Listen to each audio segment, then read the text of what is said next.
نحمده ونصلي على رسوله الكريم اما بعد اعوذ بالله من الشیطان الرجیم بسم اللہ الرحمن الرحیم رب اشرح لي صدری ويسر لي امری واحلل عقدۃ من لسانی یفقهوا قولی رب زدنی علما رب زدنی علما رب زدنی علما۔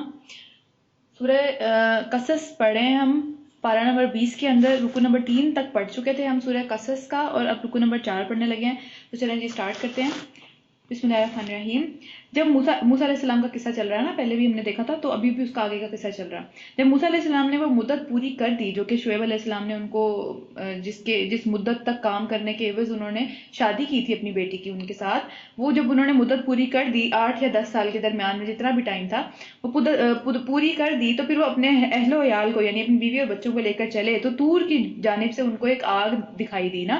یہ وہ والی جگہ ہے جہاں پہ نبوت عطا کی گئی تھی، یعنی حضرت شعیب علیہ السلام کے پاس رہنے کے 8 سے 10 سال تک حضرت شعیب علیہ السلام کے پاس رہنے کے بعد پھر وہ وقت آیا کہ وہ اب جب ساری وہ کمٹمنٹ ایک پوری ہو گئی، پھر وہ وہاں سے نکل گئے، اور وہاں اس کے بعد اللہ تعالیٰ نے ان کو پکارا، وہ جو طور کی بائیں جانب سے پکارا تھا، ہم بہت دفعہ پڑھ چکے ہیں نا، وہ یہ سٹوری یہاں پہ ہے۔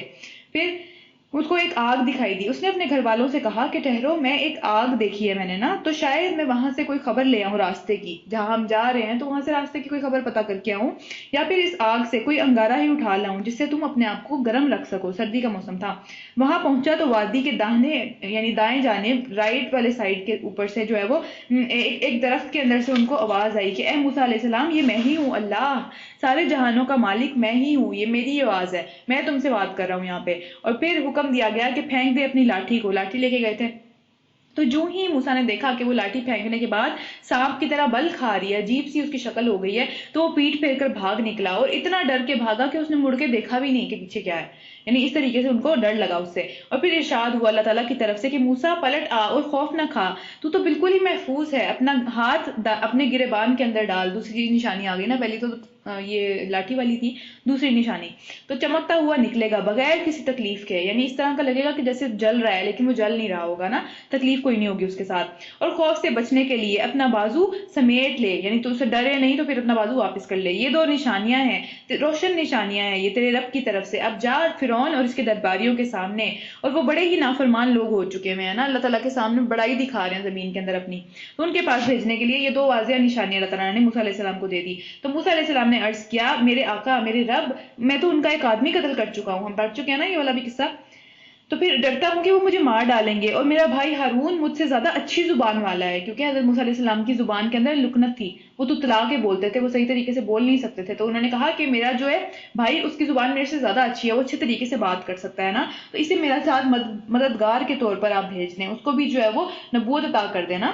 تو پھر اللہ تعالیٰ نے فرمایا کہ ہاں ٹھیک ہے، یہ تمہارا بھائی، ہم تمہارے بھائی کے ذریعے سے تمہارا ہاتھ مضبوط کریں گے، تمہاری بات کرنے کا طریقہ اور تمہارے دل کو تسلی مل جائے گی تمہارے بھائی کی وجہ سے، اور تم دونوں کو ایسی نبوت بخشیں گے، اس طرح کی طاقت بخشیں گے، کوئی تمہارا کچھ نہیں بگاڑ سکے گا، ہماری نشانیوں کے زور سے تم ہی جیتو گے، اور تمہارے جو پیروکار ہیں، تمہارے جو فالوورز ہیں، وہی غالب رہیں گے، وہی سب کے اوپر آ جائیں گے۔ چاہے ابھی دنیا میں تو ان کا جو اس ٹائم پہ چل رہا تھا مقام، وہ تو ایک غلام قوم تھی نا بنی اسرائیل، اس وقت فرعون نے ان کو غلام بنایا ہوا تھا، ان کو بیٹوں کو قتل کر دیتا تھا، بیٹیوں کو زندہ رہنے دیتا تھا، تو لیکن ابھی اس وقت ایسا لگ ہی نہیں رہا تھا کہ کبھی اس طرح ہو سکتا ہے کہ یہ لوگ بھی ایک طرح سے اوپر آ سکتے ہیں نا، لیکن اللہ تعالیٰ نے کہا کہ ایسا ہی ہوگا۔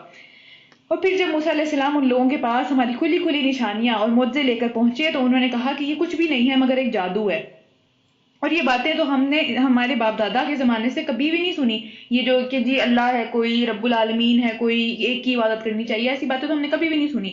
تو موسیٰ علیہ السلام نے جواب دیا، میرا رب اس شخص کے حال سے خوب واقف ہے جو اس کی طرف ہدایت لے کر آئے گا، اور وہی بہتر جانتا ہے کہ آخر انجام کس کا اچھا ہونا ہے، یعنی یہ جو پچھلے لوگوں کی تم باتیں کرتے چلے جا رہے ہو، یہ تو اپنے انجام پہ پہنچ گئے ہیں، تو حق یہ ہے کہ ظالم کبھی فلاح نہیں پایا کرتے، کبھی ان کو جو ہے وہ ایک ون والی سچویشن ان کے پاس نہیں آتی دنیا کے اندر۔ تھوڑی بہت اگر اللہ تعالیٰ ان کو ایک خوشی اور ایک دنیا کے اندر برتری دے بھی دیتے ہیں، تو یہ کوئی پائیدار چیز نہیں ہے کہ اس کے اوپر آ کے انسان جو ہے وہ غرور میں پڑ جائے نا۔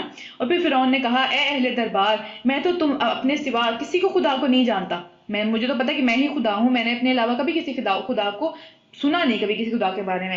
حامان یعنی ان کا جو ایک وزیر تھا بہت بڑا اور بہت طاقتور قسم کا، بہت جانا مانا، حامان نام تھا اس کا. تو حامان ذرا اینٹیں پکڑو اور میرے لیے ایک اونچی عمارت تو بنواؤ، شاید کہ میں اس کے اوپر چڑھ کر موسیٰ کے خدا کو دیکھ سکوں، ورنہ میں تو اسے جھوٹا ہی سمجھتا ہوں. ایسی کوئی چیز میں سمجھتا نہیں ہوں کہ ہے، لیکن اگر تم اتنی اونچی عمارت میرے لیے بنا دو کہ میں اس کے خدا کو دیکھ سکوں جو کہہ رہا ہے کہ زمین اور آسمان کا رب ہے، تو میں بھی دیکھ لوں نا اسے. یعنی ایک ایٹیٹیوڈ دیکھیں اس کا کس طرح کا غرور والا ایٹیٹیوڈ تھا نا.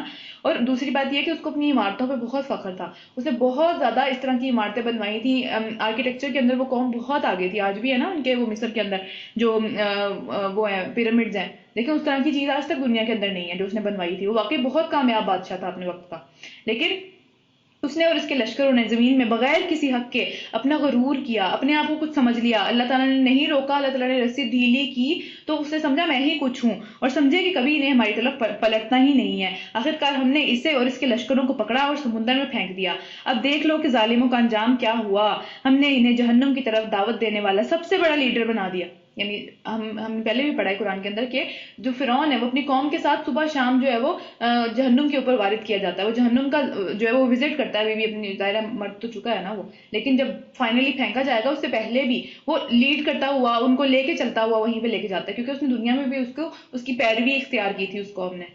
تو دنیا میں جو جس کی پیروی اختیار کرے گا، دنیا میں جو جس کے پیچھے اندھا بن کے چلے گا، اندھا تو خیر بننا ہی نہیں ہے لیکن بہرحال وہ بنے ہوئے تھے. تو اب جو دنیا میں معاملہ ہوگا وہی آخرت میں ہوگا. تو اس لیے دنیا میں اپنی دوستیاں، اپنے لیڈرز، اپنی فالوئنگز، ان سب چیزوں کو بہت زیادہ غور و فکر ان پہ کرنی چاہیے، کیونکہ جو جس کے ساتھ محبت دنیا میں رکھے گا وہ آخرت میں بھی اسی کے ساتھ اٹھایا جائے گا. تو اس لیے یہ بات معاملہ بڑا سیریس ہے. اچھا پھر آگے چلتے ہیں.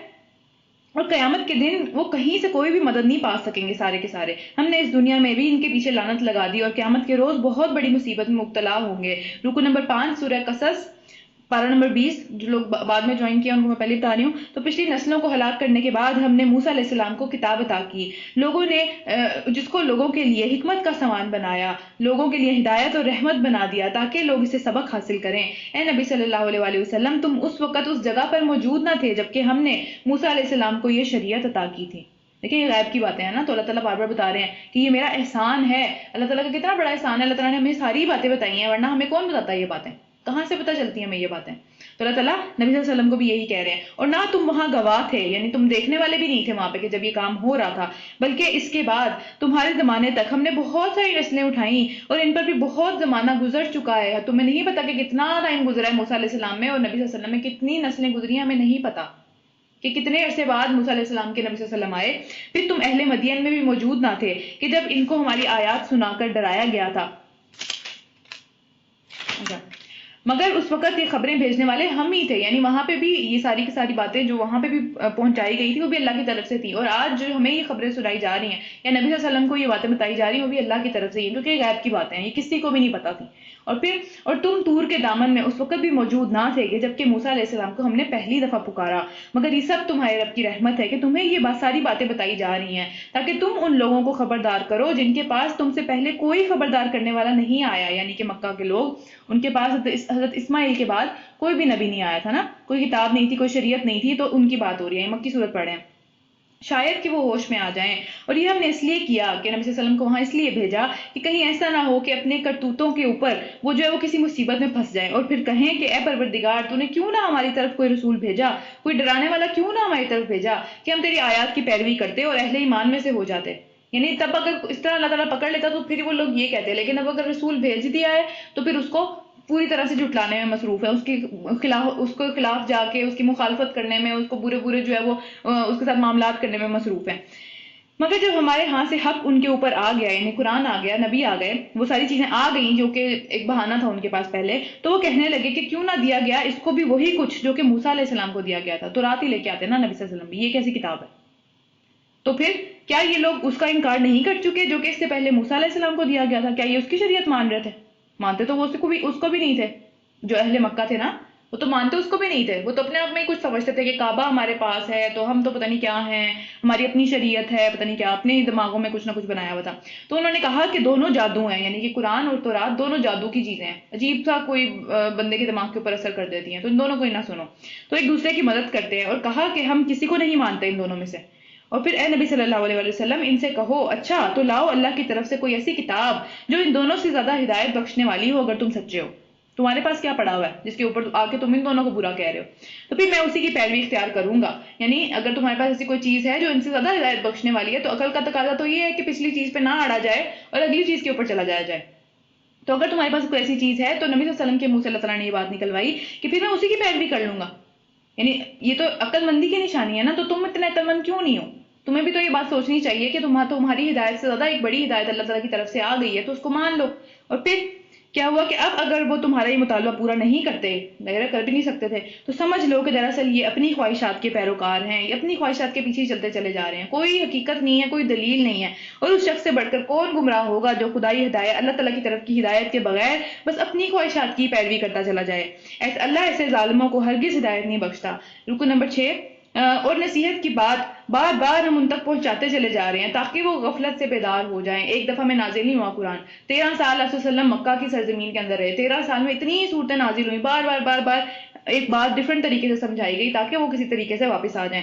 پھر جن لوگوں کو اس سے پہلے ہم نے کتاب دی تھی وہ اس قرآن کے اوپر ایمان لے کے آتے ہیں، اور جب ان کو یہ سنایا جاتا ہے تو وہ کہتے ہیں کہ ہم اس کے اوپر ایمان لے آئے اور یہ واقعی حق ہے اور ہمارے رب کی طرف سے ہے. ہم تو پہلے سے ہی مسلم ہیں. یعنی وہ اپنی شریعت کو بھی فالو کر رہے ہیں اور پھر جب اس چیز کو سنتے ہیں تو پھر بھی اس کو بھی فالو کرتے ہیں. اور پھر یہی وہ لوگ ہیں جن کو ان کا اجر دگنا کر کے دیا جائے گا. یہ بات ہم پہلے بھی ڈسکس کر چکے ہیں نا کہ اہل ایمان کے اندر سے اگر کوئی بندہ ایمان لے کے آتا ہے، اہل کتاب کے اندر سے کوئی بندہ ایمان لے کے آتا ہے تو اس کو ڈبل اجر ملتا ہے، کیونکہ اس نے اپنی شریعت کو بھی فالو کیا اور یہ نئی والی شریعت کو بھی فالو کیا اس نے، تو اس کے لیے ڈبل اجر ہے باقی لوگوں کے مقابلے میں.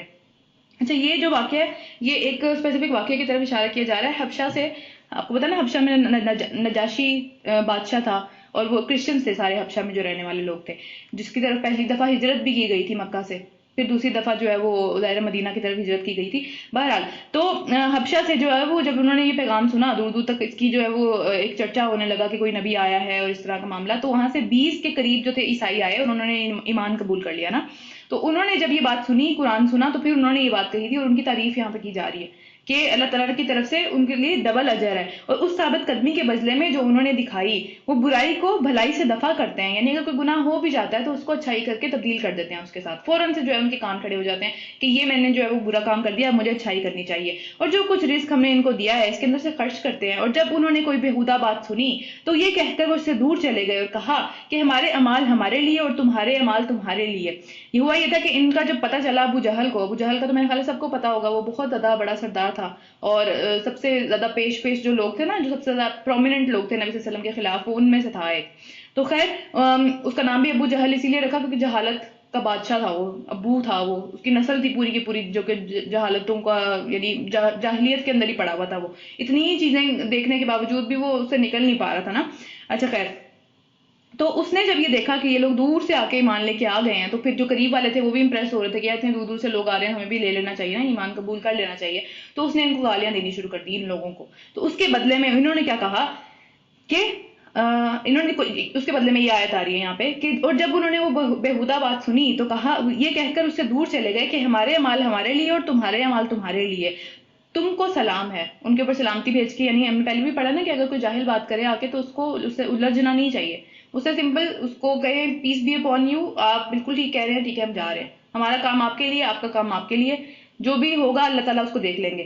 پھر اس کے بعد ہم جاہلوں کا ایسا طریقہ اختیار نہیں کرنا چاہتے. اے نبی صلی اللہ علیہ وسلم، تم جسے چاہو ہدایت نہیں دے سکتے. نبی صلی اللہ علیہ وسلم کی بڑی خواہش تھی نا کہ بڑے بڑے سرداران جو ہیں وہ ایمان لے آئیں. جیسے ابو جہل کے بارے میں بھی نبی صلی اللہ علیہ وسلم کی بہت خواہش تھی کہ یہ بڑے بڑے سرداران ایمان لے آئیں.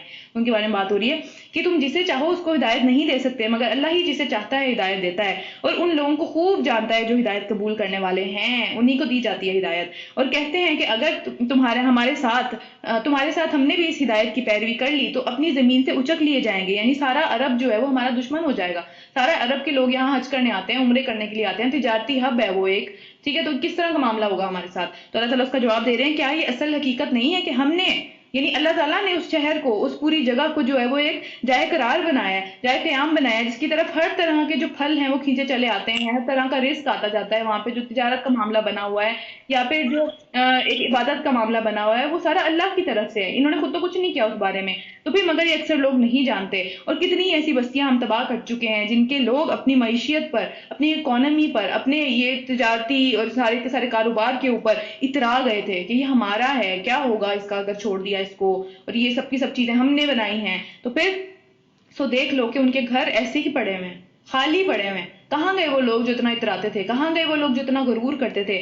جب ان میں سے ان کے بعد کم ہی کوئی اس کے اندر بسا ہے، کیونکہ ظاہر ہے جو عذاب یافتہ بستیاں ہوتی ہیں، عذاب یافتہ جگہ ہوتی ہیں، وہاں پہ بسا نہیں جاتا، اس کے بعد کوئی بستا نہیں ہے، اس میں سے خوف آتا ہے، اس میں سے ڈر لگتا ہے نا. تو آخرکار ہم ہی اس کے وارث ہو کے رہے، وہ سب چیزیں ہمارے پاس آ گئی اور وہ انسان بھی ہمارے پاس آگے کھڑے ہو گئے واپس. تو کیا فائدہ ہوا اس سارے کے سارے غرور کا؟ اور تیرا رب بستیوں کو ہلاک کرنے والا نہ تھا جب تک کہ ان کے اندر ایک رسول نہ بھیج دیتا جو کہ انہیں ڈراتا، آیات سناتا، ان کو بتاتا کہ یہ مسئلہ ہونے والا ہے، اس سے پہلے ہی پلٹ جاؤ. اور ہم ان بستیوں کو ہلاک کرنے والے نہ تھے جب تک کہ ان کے رہنے والے خود ظالم نہ ہو جاتے. پھر یہ عذاب آتا ہے نا. تو تم لوگوں کو جو کچھ بھی دیا گیا ہے وہ محض دنیا کی زندگی کا سامان ہے اور اس کی زینت ہے. اس میں اچھی زندگی بھی تو گزارنی ہے نا، تو اس کے لیے پھر کچھ نہ کچھ سامان دیا اللہ تعالیٰ نے دیا ہوا ہے تاکہ ہمارا دل بہلا رہے اس کے اوپر. اور جو کچھ اللہ کے پاس ہے وہ اس سے بہت بہتر ہے اور باقی طرح رہنے والا ہے. یہاں پہ تو کتنی زندگی ہے، 70 80 90 100 سال کی زندگی ہے، اس کے بعد تو نہیں رہے گا انسان، نہیں رہے گا یا وہ چیز نہیں رہے گی. چیز کی بھی ایک چھوٹی ایک مدت ہوتی ہے نا کہ جس کے اندر وہ چلتی ہے. تو پھر کیا تم لوگ عقل سے کام نہیں لیتے ہو؟ رکو نمبر 7، بھلا وہ شخص جس سے ہم نے اچھا وعدہ کیا ہو یعنی جنت کا اور اسے پانے والا ہو، وہ یعنی اس کے لیے کوششیں بھی کرتا چلا جا رہا ہے، پھر کبھی اس شخص کی طرح ہو سکتا ہے جسے ہم نے صرف دنیا کی زندگی کا ساز و سامان دیا ہوا ہے اور پھر وہ قیامت کے روز سزا کے ساتھ پیش ہونے والا ہے؟ یہ دونوں برابر نہیں ہے بالکل بھی. چاہے دنیا کے اندر اللہ تعالیٰ نے جو مومن ہے اس کو نہیں بھی دیا ہوا، لیکن اس کے پاس جو آنے والا ہے اور جس کے لیے وہ کوششیں کرتا چلا جا رہا ہے وہ اس سے بہت بہتر ہے، جس کے اوپر یہاں پہ کافر اترا رہے ہیں یا گھمنڈ کر رہے ہیں یا پھر اس کے اوپر پراؤڈ میں پڑے ہوئے ہیں نا. اور بھول نہ جائیں یہ لوگ اس دن کو جب کہ وہ ان کو پکارے گا یعنی اللہ تعالیٰ، اور پوچھے گا کہ کہاں ہے میرے وہ شریک جن کا تمہیں لگتا تھا کہ وہ میرے شریک ہیں. تو پھر یہ بات ان کے اوپر چپک جائے گی، جواب نہیں دے سکیں گے، اور پھر وہ کہیں گے کہ اے میرے رب، اے ہمارے رب، بے شک یہ لوگ یہی وہ لوگ ہیں، یہی وہ جو شریک ہیں، یہ قبروں والے یا پھر یہ پیر فلاں یا جو بھی ہے، انہوں نے ہمیں گمراہ کیا تھا، ہمارا کوئی قصور نہیں ہے، انہوں نے خود ہمیں گمراہ کیا، انہیں نہیں ہمیں اس طرح گمراہ کر دیا جیسے ہم خود گمراہ ہوئے. یعنی ہم تو خود بھی ہم نے نہیں سوچا، لیکن انہوں نے بھی ہمیں جو ہے مزید گمراہ کیا. ہم آپ کے سامنے بری و ذمہ ہوتے ہیں ان ساری کی ساری چیزوں سے جو کہ یعنی ان کا قصور ہے سارا، ہمارا کوئی قصور نہیں ہے، یہ ہماری تو بندگی نہیں کرتے تھے. پھر ان سے کہا جائے گا کہ پکارو اب اپنے ٹھہرائے ہوئے شریکوں کو، یہ انہیں پکاریں گے مگر وہ ان کا کوئی جواب نہیں دیں گے. یعنی دنیا میں پوری زندگی ان کو ڈیفینڈ کرتے ہوئے لگائیں گے اور ان کے اوپر ہی قصیدے پڑھیں گے اٹھ کے، ان کی شان میں جو ہے وہ جانے مال سب کچھ لگا دیں گے، لیکن وہاں ان کا کوئی جواب نہیں دیں گے جہاں پہ اصل میں ان کی ضرورت ہوگی. اور یہ لوگ عذاب دیکھ لیں گے، کاش یہ ہدایت اختیار کرنے والے ہوتے، اس وقت یہ خود سوچیں گے کہ کاش کر لیا ہوتا اس وقت نا، تمہارے پاس ابھی ٹائم ہے. اور پھر بھول نہ جائیں یہ لوگ اس دن کو کہ جب وہ ان کو پکارے گا اور پوچھے گا کہ جو رسول بھیجے گئے تھے تمہاری طرف جو پیغام دینے والا بھیجا گیا تھا اس کو تم نے کیا جواب دیا، کیا رسپانس تھا اس کی طرف، اس کی بات کی طرف. تو اس وقت کوئی جواب ان کو نہ سوجے گا اور یہ آپس میں ایک دوسرے سے پوچھ گچھ بھی نہیں کر سکیں گے. یعنی خود بھی کوئی خیال نہیں آ رہا ہوگا، اتنا ڈر اور وحشت بیٹھی ہوئی ہوگی کہ سب دماغ بلینک ہو جائے گا. دنیا میں بڑی عقلیں لڑاتے ہیں نا ہم، بڑی باتیں کرتے ہیں نا، بڑی بڑی دلیلیں لے کے آتے ہیں اپنے آپ کو پروف کرنے کے لیے، اپنی بات کو پروف کرنے کے لیے، وہاں کسی کی زبان نہیں چل سکے گی. اور پھر البتہ جس نے آج توبہ کر لی اور ایمان لے آیا اور ایمان کے ساتھ نیک اعمال بھی کیے، یعنی پوری طریقے سے وہ پلٹ آیا اللہ کی طرف، تو پھر ہی توقع کی جا سکتی ہے کہ وہی لوگ فلاح پانے والوں میں سے ہوں گے. تیرا رب پیدا کرتا ہے جو کچھ چاہتا ہے اور وہ خود اپنے کام کے لیے جس کو چاہتا ہے منتخب کر لیتا ہے، جس کو چاہتا ہے وہ اس کے لیے مخصوص کر لیتا ہے. اللہ تعالیٰ ہم سب کو اپنے کام کے لیے مخصوص کر لینا. اور پھر یہ انتخاب کرنا، یہ چوائس کرنا لوگوں کی کہ کون بندہ کیا کام کرے گا اللہ تعالیٰ کے لیے، یہ لوگوں کا کام نہیں ہے، یہ اللہ تعالیٰ خود چوز کرتے ہیں لوگوں کے دلوں کی حالتیں دیکھ کے، لوگوں کی نیتیں دیکھ کے. تو ہمیں سب سے پہلے اپنی نیتیں صاف کرنے کی ضرورت ہے اور اس کے بعد اللہ تعالیٰ سے دعا بھی مانگنی چاہیے. پھر اللہ پاک ہے اور بہت ہی بلند تر ہے اس شرک سے جو یہ لوگ کرتے ہیں. تیرا رب جانتا ہے جو کچھ یہ دلوں کے اندر چھپائے ہوئے ہیں اور جو کچھ یہ ظاہر کرتے ہیں. وہی ایک اللہ ہے اور اس کے سوا کوئی عبادت کا مستحق نہیں ہے. اسی کے لیے ساری حمد و ثنا ہے دنیا میں بھی اور آخرت میں بھی. یعنی ہم نہیں بھی کریں گے نا تو اللہ تعالیٰ کو فرق نہیں پڑتا، زمین آسمان کا ہر ذرہ، ہر مخلوق اللہ تعالیٰ کے لیے جو ہے وہ حمد و ثنا بیان کرتی چلی جا رہی ہے. صرف انسان اور جنات ایسی مخلوقات ہیں جنہوں نے اپنی مرضی سے کرنا ہے اور انہی کی سب سے زیادہ ویلیو ہے. تو اگر ہم نہیں کریں گے نا، اللہ تعالیٰ کو ہماری کسی کام کی ضرورت نہیں ہے، ہمیں خود ضرورت ہے بچنے کے لیے. اور پھر بادشاہی اسی کی ہے اور اسی کی طرف تم سب پلٹائے جاؤ گے. اے نبی صلی اللہ علیہ وآلہ وسلم ان سے کہو، کبھی تم لوگوں نے غور کیا کہ اللہ قیامت کے دن تک تم پر ہمیشہ کے لیے رات کو طاری کر دے تو کون سا تمہارا وہ معبود ہے، خدا ہے جو کہ واپس دن کو لے آئے؟ کوئی لے کے آ سکتا ہے؟ اور پھر کیا تم سنتے نہیں ہو، تمہیں کیا عقل سے تم کام نہیں لیتے ہو کہ ان کا کوئی اختیار نہیں ہے. ہم انسانوں کو اپنا معبود بنا لیتے ہیں، ہم اپنے آپ کو اپنا معبود بنا لیتے ہیں، ہم اپنی بات اوپر رکھ دیتے ہیں اور اللہ کی بات کو نیچے کر دیتے ہیں، انسانوں کی باتیں اوپر رکھ دیتے ہیں، اللہ کی بات کو نیچے کر دیتے ہیں. یہ بھی معبود بنانا ہی ہے، یہ بھی بندگی ہی ہے بندوں کی.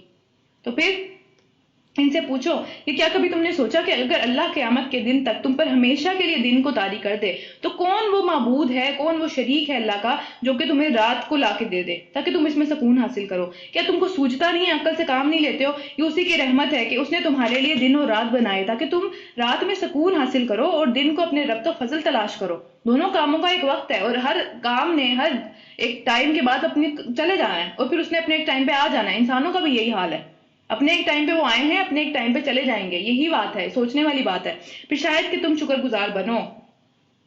یاد رکھیں یہ لوگ وہ دن جب کہ انہیں پکارے گا اور پھر پوچھے گا رب ان کا کہ کہاں ہے میرے وہ شریک جن کا تمہیں بڑی امید تھی، جن سے کہ دنیا میں بھی تمہیں وہی رزق دیتے ہیں اور آخرت میں بھی بچا لیں گے نا، شفاعت کر دیں گے۔ لوگ بڑی دعویٰ کرتے ہیں آج کہ ہم تو شفاعت کر دیں گے، ہمارے پاس تو شفاعت کا حق ہے، ہم کر دیں گے، کوئی مسئلہ نہیں ہے، ہماری بات مانو۔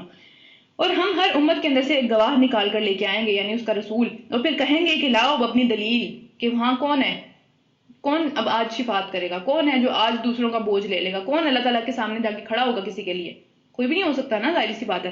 تو اس وقت انہیں معلوم ہو جائے گا کہ حق صرف اللہ کی طرف سے ہے اور سارے گم ہو جائیں گے وہ سارے کے سارے جھوٹ جو انہوں نے گھڑ رکھے تھے، پوری زندگیاں جھوٹ کے اوپر گزار دیں، ایک جھوٹے بلیف کے اوپر گزار دیں۔ رکو نمبر 8، یہ واقعہ ہے قارون کا۔ قارون کا لفظ تو میرے خیال سے سب نے سنا ہوگا۔ قارون کون تھا؟ جس کو بہت زیادہ اللہ تعالیٰ نے خزانے دیے ہوئے تھے، زمین پہ جس نے جنت اور دوزخ بنا دی تھی، یہ وہی ہے۔ تو پھر یہ واقعہ ہے قارون کا، جو کہ موسیٰ علیہ السلام کی قوم کا ایک شخص تھا اور پھر وہ اپنی قوم کے خلاف سرکش ہو گیا، یعنی اس کو اللہ تعالیٰ نے اتنا مال دیا تو وہ حد سے زیادہ بڑھ گیا نا۔ اور پھر ہم نے اس کو اتنے خزانے دیے تھے کہ ان کی چابیاں صرف اٹھانے کے لیے 2 آدمیوں کی ایک بڑی جماعت مشکل سے اٹھا پاتی تھی، یعنی ایک بہت زیادہ مضبوط ترین آدمی بھی اس کے دو آدمی جو ہیں بہت زیادہ مشکل سے اس کی وہ چابیاں اٹھا پاتے تھے، وہ اتنی زیادہ تھیں، اتنے زیادہ خزانے اس کو دیے ہوئے تھے۔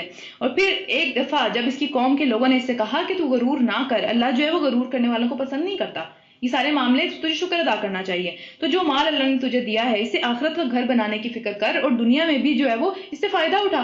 مطلب یہ تو نہیں ہے کہ اللہ تعالیٰ نے اگر کچھ مال دیا ہے تو اس سے ہم دنیا کا فائدہ نہیں اٹھا سکتے، ایسا بالکل بھی نہیں ہے۔ تو لیکن دنیا کے اندر اتنا مگن نہیں ہو جانا چاہیے کہ آخرت بھول جائے، کیونکہ دنیا میں مال یا اولاد یا اس طرح کی کوئی بھی چیز اللہ تعالیٰ نے دی ہوئی ہے، نعمتیں ساری کی ساری، تو اس سے آخرت بنانے کی فکر کرنی چاہیے نا۔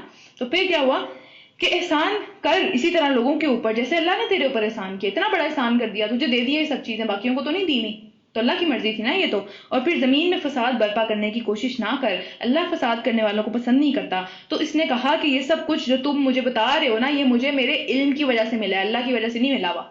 میں خود اتنا قابل تھا، میں نے خود اتنی محنت کی، اس وجہ سے مجھے یہ چیزیں ملی ہیں۔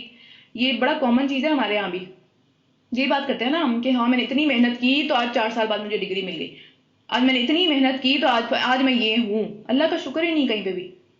اللہ تعالیٰ چاہتا تو ہم وہ نہ کر پاتے، پھر کیا کرتے؟ پھر کس کے اوپر الزام ڈالتے؟ پھر اللہ پہ الزام ڈال دیتے نا۔ لیکن جب کوئی چیز مل جاتی ہے تو اس کا اللہ تعالیٰ شکر نہیں ادا کرتے اس چیز کے بارے میں۔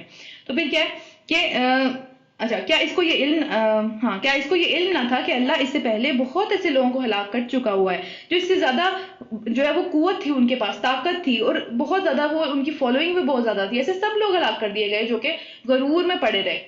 تو پھر مجرموں سے تو ان کے گناہوں کے بدلے میں جو عذاب آتا ہے وہ پوچھ کے نہیں آتا، وہ اللہ تعالیٰ جب چاہتے ہیں جس کی رسی کھینچنا چاہتے ہیں وہ آ جاتا ہے۔ اور پھر ایک روز وہ اپنی قوم کے سامنے اپنے پورے ٹھاٹ باٹ میں نکلا، اور پھر جو لوگ دنیا کی زندگی کے طالب تھے، جو دنیا کی زندگی کے اوپر ہی بس رجھے ہوئے تھے، ان کو یہ نہیں تھا کہ آخرت بھی کوئی چیز ہے، بس دنیا میں ایک دوسرے کے ساتھ کمپیریزن کرتے چلے جا رہے تھے، مٹیریلسٹک لوگ تھے جیسے ہم ہیں کہ بھئی اس کو یہ دیا ہوا ہے، اس کے پاس یہ ہے، میرے پاس یہ نہیں ہے، اس کے پاس وہ ہے، میرے پاس وہ نہیں ہے، اور اس طرح ہم کبھی خوش نہیں ہوتے نا اپنی چیزوں کے اوپر، ہم بس دوسروں کے ساتھ ہی اس کے پاس یہ چیز ایسی ہے، میرے پاس بھی ایسی ہونی چاہیے، اس کا گھر ایسا ہے، اس کا یہ ڈیکوریشن پیس ایسا ہے، بس یہی چیزوں کے اندر ہماری پوری زندگی نکل جاتی ہے۔ تو اس طرح کے لوگ وہاں پہ بھی تھے، لوگوں کی نیچر ایک جیسی ہوتی ہے ہمیشہ۔ تو کیا ہوا کہ جو لوگ حیات زندگی کے جو تھے وہ طالب تھے جو کہ اس کے لیے پریشان رہتے تھے، وہ اسے دیکھ کر کہنے لگے کہ کاش ہمیں بھی وہی ملتا جو کہ قارون کو دیا گیا ہے۔ کبھی ایسی دعا نہیں مانگنی چاہیے، کبھی بھی ایسی دعا نہیں مانگنی چاہیے کہ اللہ تعالیٰ مجھے ایگزیکٹلی ویسی چیز دے جیسا کہ اس کے پاس ہے، کیونکہ اس کو کس طریقے سے وہ چیز ملی ہے، اس کے اندر اصل میں کیا ہے، اس کے اندر کتنا غرور ہے اس چیز کے بارے میں، وہ چیزیں ہمیں نہیں پتہ ہوتی، ہمیں صرف باہر کی چیزیں نظر آ رہی ہوتی ہیں اور ہم اس کے اوپر ہی جو ہے وہ بالکل ڈل جاتے ہیں پورے طریقے سے کہ بس پتہ نہیں اس کا تو کیا ہے معاملہ اس کے ساتھ۔ تو یہاں کیا ہوا کہ ہمیں بھی وہی کچھ ملتا جو کہ قارون کو دیا گیا ہے، یہ تو بڑے ہی نصیب والا ہے۔ یعنی جب اس کا انجام پتہ لگا، جب اس کا قیامت والے دن کیا حالات ہوں گے، تب کوئی اس کو دیکھ کے دعا مانگے گا کہ یہ میرا بھی ایسا انجام ہوتا ہے یا مجھے بھی ایسا ہی نصیب ملتا؟ اللہ نہ کرے کسی کا ایسا نصیب ہو۔ تو اس لیے اس طرح کی دعائیں نہیں مانگنی چاہیے، ہمیشہ اپنے لیے اچھا مانگنا چاہیے، اب اپنے لیے اللہ تعالیٰ کا فضل مانگنا چاہیے ہمیشہ، ٹھیک ہے؟ تو دوسروں کو دیکھ دیکھ کے ان کا ٹھیک ہے کوئی ایک چیز اچھی لگی، لیکن یہ کبھی بھی نہیں کہنا چاہیے کہ جس طرح بہت عام سی بات ہے، اللہ میاں میرا بیٹا بھی ویسا ہی ہوتا جیسا اس کا بیٹا ہے، یا میری اولاد بھی بالکل ویسی ہوتی جیسے اس کی ہے. یہ چیزیں اس طرح سے نہیں مانگنی چاہیے. اچھی بات مانگیں، ضرور مانگیں، لیکن اس کو کمپیریزن کے سینس میں نہیں مانگیں، کیونکہ پھر اس میں انسان شکر گزار نہیں ہو پاتا، کبھی بھی نہیں ہو پاتا نا. تو پھر آگے، مگر جو لوگ علم رکھنے والے تھے، دیکھیں یہ جاہل لوگ تھے جو اس طرح کی باتیں کرتے ہیں، ہم سب جاہل ہیں کیا؟ تو پھر جو علم والے تھے وہ ایسی باتیں نہیں کرتے. وہ کیا کہتے، وہ کہنے لگے کہ افسوس تمہارے حال پر، اللہ کا ثواب بہتر ہے. یہ دنیا کی ساری چاہے جنت بھی بنا لی اس نے، دوزخ بھی بنا لی، جو بھی اس نے معاملات کیے، لیکن بہرحال اس سے بھی بہتر جو چیز ہے وہ اللہ کے پاس جو جنت ہے وہ ہے، اس کے لیے کوشش کرنی چاہیے. اور پھر اس شخص کے لیے جو کہ ایمان لائے اور نیک عمل کرے، یہ دولت نہیں ملتی مگر صبر کرنے والوں کو. صبر کرنے والوں کو دنیا کی بھی دولتیں مل جاتی ہیں، اور آخرت کی تو ظاہر ملتی ہے، پکی بات ہے انشاءاللہ تعالی. تو صبر سے کام لینا چاہیے، اتنا ڈل نہیں جانا چاہیے دوسروں کے اوپر، دوسروں کی نعمتیں دیکھ کے. تو پھر آگے، آخرکار ہم نے اسے اور اس کے گھر کو، یعنی جو اس نے جنت بنائی تھی، اس کو زمین کے اندر دھسا دیا. کیا انجام ہوا، کتنا برا انجام ہوا. اور پھر کوئی بھی جو سارے کے سارے اس کی گروہ تھے، فالوئنگ تھی، جو سے امپریس ہوئے لوگ تھے، وہ اللہ کے مقابلے میں اس کی کوئی مدد نہیں کر سکے، اور نہ وہ خود اپنی مدد کر سکا. بڑا غرور تھا نا، کر کے دیکھ لے اپنی مدد، پھر نہیں ہو پائی. اور پھر اب وہی لوگ جو کل اس کی جو ہے وہ اس کی جیسا ہونے کی تمنا کر رہے تھے، اس کی چیزیں مانگ رہے تھے اللہ تعالیٰ سے، بالکل ویسی ہی زندگی اور ویسے ہی جو ہے وہ انجام مانگ رہے تھے، وہ کہنے لگے کہ افسوس ہم بھول گئے تھے کہ اللہ اپنے بندوں میں سے جس کا چاہتا ہے رزق کشادہ کرتا ہے. اللہ کی مرضی ہے یہ. اس پہ دوسروں سے جو ہے وہ جیلس ہونا، دوسروں سے کمپیریزن کرنا، اور رزق میں ہر چیز آتی ہے، اولاد آتی ہے، آپ کی صحت آتی ہے، آپ کی تعلیم آتی ہے، آپ کی صلاحیتیں آتی ہیں، مال آتا ہے، ہر چیز آتی ہے، گھر آتا ہے، جو چیزیں اللہ تعالیٰ نے ہمیں دی ہیں وہ سب کے سب رزق کے اندر آتی ہیں نا. تو اس میں کمپیریزن نہیں کرنا چاہیے. اللہ تعالیٰ سے اپنا اس کا فضل مانگیں، ضرور مانگیں، لیکن دوسروں کو اللہ تعالیٰ نے جو چیزیں دی ہوئی ہیں اس سے جیلس ہونا، اس سے کمپیریزن میں پڑ جانا، یہ صحیح چیزیں نہیں ہیں. علم والے لوگ یا عقل مند لوگ یہ کام نہیں کرتے. تو پھر جس کا جس رزق چاہتا ہے اسے کشادہ کر دیتا ہے، اور جسے چاہتا ہے نپا تلا دیتا ہے. اگر اللہ نے ہم پر احسان نہ کیا ہوتا تو ہم بھی زمین میں دھس جاتے. یعنی اگر اللہ تعالیٰ نے ہمیں ویسا ہی سب کچھ دے دیا ہوتا، جیسے ہماری دعا قبول کر لی ہوتی، تو ہمارے ساتھ بھی یہی انجام ہوتا. افسوس کہ ہمیں یاد نہ رہا کہ کافر کبھی فلاح نہیں پایا کرتے. یہاں پہ کافر جو بات ہو رہی ہے یہ ناشکرے کی بات ہو رہی ہے، کیونکہ وہ ناشکرا تھا. ہاں، جو قارون تھا اس نے شکر نہیں ادا کیا تھا اللہ تعالیٰ کا. اس نے کہا یہ سب کچھ میری وجہ سے ہے، اللہ نے کچھ نہیں کیا میرے ساتھ. تو جب ہم اللہ کی شکر نہیں ادا کرتے نا، تو ہم بھی کافروں میں سے ہو جاتے ہیں، کفران نعمت کرتے ہیں ہم. تو پھر آگے چلتے ہیں، رکو نمبر 9 سورہ قصص پڑھ رہے ہیں 12 نمبر 30 کے اندر، 20 کے اندر، 30 نہیں ابھی آیا. اچھا، اس کے بعد، وہ آخرت کا گھر تو ہم ان لوگوں کے لیے مخصوص کر دیں گے، اسپیسیفکلی انہی لوگوں کے لیے، اس کے علاوہ کوئی جا نہیں سکتا اس گھر کے اندر، جو زمین میں اپنی بڑائی نہیں چاہتے، اپنے آپ کو وہ گھمنڈ نہیں کرتے، اپنے آپ کو بڑا نہیں سمجھتے وہ، اور نہ ہی فساد کرنا چاہتے ہیں، نہ ہی لوگوں میں لڑائیاں کراتے پھرتے ہیں. لوگوں کی اصلاح کے لیے ان کا جو ہے وہ ایک کام ہوتا ہے، اپنی بھی وہ جو ہے وہ سارا صبر سے معاملہ ڈیل کرتے ہیں اپنے لیے بھی. اور پھر انجام کی بھلائی ان متقی لوگوں کے لیے، ان پرہیزگاروں کے لیے ہی بہتر ہے. جو بھلائی لے کر آئے گا، جو کہ اپنے نامہ اعمال کے اندر اچھائیاں لے کر آئے گا، اس کے لیے اس سے بہتر بھلائی موجود ہے، یعنی جنت. پھر اس کے بعد جو برائی لے کر آئے گا تو برائیاں کرنے والوں کو ویسا ہی بدلہ ملے گا جیسا کہ وہ اعمال کرتے رہے. اللہ تعالیٰ کا کتنا رحم ہے نا یہ، کہ جو اچھائیاں لے کے آئے گا اس کو بہت ڈبل ٹرپل کر کے اس کی جو ہے وہ چیزیں ملیں گی، لیکن جو برائیاں لے کے آئے گا اس کو ویسی ہی ملے گی. اچھی نیت کے اوپر ہماری ایک نیکی لکھی جاتی ہے. جب ہم اچھا کام کرتے ہیں تو وہ 10 گنا بڑھ جاتی ہے، اور 10 گنا سے 700 گنا تک جتنا اللہ تعالیٰ چاہتے ہیں وہ بڑھا دیتے ہیں اس عمل کو. لیکن جو برائیاں ہوتی ہیں، اگر ہم اس کی بری نیت کرتے ہیں، کوئی برائی نہیں لکھی جاتی. اگر ہم بری نیت کرنے کے بعد وہ کام نہیں کرتے، ایک اچھائی لکھی جاتی ہے. اگر ہم وہ کام کر گزرتے ہیں تو ایک برائی لکھی جاتی ہے. مطلب اتنی ساری چیزوں کے ہونے کے باوجود بھی اگر خدا نہ خواستہ اللہ نہ کرے کسی کا جو نامہ اعمال ہے اس کے اندر برائیاں زیادہ ہوں، تو یہ تو پھر واقعی وہ بندہ ظالم ہی ہے نا. پھر اللہ تعالیٰ نے تو اس کے ساتھ ظلم نہیں کیا، ہم نے خود اپنے اوپر ظلم کر لیا. اللہ نہ کرے ہم ان لوگوں میں سے ہوں. پھر آگے چلتے ہیں، اے نبی صلی اللہ علیہ وسلم، یقین رکھو اس بات کا کہ یہ جو قرآن ہم نے تم پر فرض کیا ہے، قرآن فرض ہے ہمارے اوپر. کیا فرض ہے قرآن میں؟ اس کو پڑھنا، اس کو سیکھنا، اس کو سمجھنا، اس کو آگے پہنچانا، اس کو بند کر کے خوبصورت سے غلاف کے اندر الماری میں رکھنا فرض نہیں ہے. ضرورت کی چیز ہے، روزانہ کی چیز ہے یہ. تو اس کو پڑھنا، فائدہ اٹھانا اس سے اپنی زندگیوں کو سنوارنا، یہ ہم پہ فرض کیا گیا ہے. اور پھر یہ فرض کیا گیا ہے تمہارے لیے ایک بہترین انجام کو پہنچانے والا ہے. جو اس کو پکڑ لے گا وہ اچھے انجام پہ پہنچ جائے گا انشاءاللہ تعالی. اس کو چھوڑ دیں گے تو پھر ادھر ادھر چلے جائیں گے کہیں نہ کہیں. ان لوگوں سے کہہ دو کہ میرا رب خوب جانتا ہے کہ ہدایت لے کر کون آیا ہے اور کون کھلی گمراہی میں پڑا ہوا ہے. تم اس بات کے ہرگز بھی جو ہے وہ امیدوار نہ بنو، نہ تھے اس بات کے کہ تم پر کتاب نازل کی جائے. یہ تو محض تمہارے رب کی مہربانی ہے کہ تم پر یہ کتاب دے دی گئی. ہم اس قابل تھے کہ ہمیں مسلمان پیدا کیا جاتا؟ ہم اس قابل تھے کہ ہم پر یہ نعمت کر دی جاتی کہ ہم جو ہے وہ جنت کے صحیح بالکل سیدھے راستے کے اوپر چل رہے ہیں، لیکن پھر بھی ہم اس پہ چل نہیں پا رہے؟ ہم اس قابل ہیں؟ ہم میں سے کوئی بندہ اس قابل ہے؟ یہ تو اللہ کا رحم ہے کہ اللہ تعالیٰ نے ہمیں اس طرح سے جو ہے وہ اس طرح کے معاملات میں پیدا کر دیا، تو اس کا شکر اس بات پہ بھی ادا کرنا چاہیے. پھر اس کے بعد بس تم کافروں کے مددگار نہ بنو. یہ شکر کرنے کا طریقہ ہے کہ ان سے امپریس نہیں ہونا چاہیے. ہمارے پاس جو چیز ہے نا وہ سب سے بہتر ہے، تو ہمارے پاس جو چیز ہے اس سے فائدہ اٹھانا چاہیے، اس کو سمجھنا چاہیے. جب ہمیں پتہ ہی نہیں ہوگا ہے کیا تو پھر اس سے کیسے امپریس ہوں گے ہم تو پھر دوسروں سے امپریس ہوں گے نا، ظاہر ہے. اور ایسا کبھی نہ ہونے پائے کہ اللہ کی آیات جب تم پر نازل ہوں تو کافرین تمہیں اس سے باز رکھ دیں، اس پر عمل کرنے سے، اس کو آگے کرنے سے، اس کے اوپر پراؤڈ فیل کرنے سے، اس کے اوپر جو ہے وہ اس کو سمجھنے سے، سیکھنے سے، اس سے دور نہیں چلے جانا. اور پھر اپنے رب کی طرف دعوت دو اور ہرگز مشرکوں میں سے نہ ہو جاؤ، اور اللہ کے ساتھ کسی کو دوسرا معبود بنا کر نہ پکارو. اس کے سوا کوئی معبود نہیں ہے، ہر چیز ہلاک ہونے والی ہے، ہر چیز ختم ہو جانے والی ہے سوائے اس کی ذات کے، اور جو ساری کی ساری بادشاہی ہے وہ اسی کے لیے ہے، اور اسی کی طرف تم سب پلٹائے جاؤ گے. سورۃ العنکبوت، یہ بھی مکی صورت ہے. اس کو سٹارٹ کرتے ہیں اللہ کے نام سے جو بہت ہی مہربان نہایت رحم کرنے والا ہے. الف لام میم، یہ دوسری صورت ہے جو الف لام میم سے سٹارٹ ہو رہی ہے. پہلی والی ہم پڑھ چکے ہیں سورہ البقرہ. اس کے بعد کیا لوگوں نے یہ سمجھ لیا کہ وہ بس اتنا ہی کہنے پر چھوڑ دیے جائیں گے کہ ہم ایمان لے کے آ گئے، ہم مسلمان ہیں، بس اتنی سی بات پہ جنت مل جائے گی، اتنی سی بات کے اوپر ساری مشکلیں آسان ہو جائیں گی؟ نہیں، ان کو آزمایا جائے گا.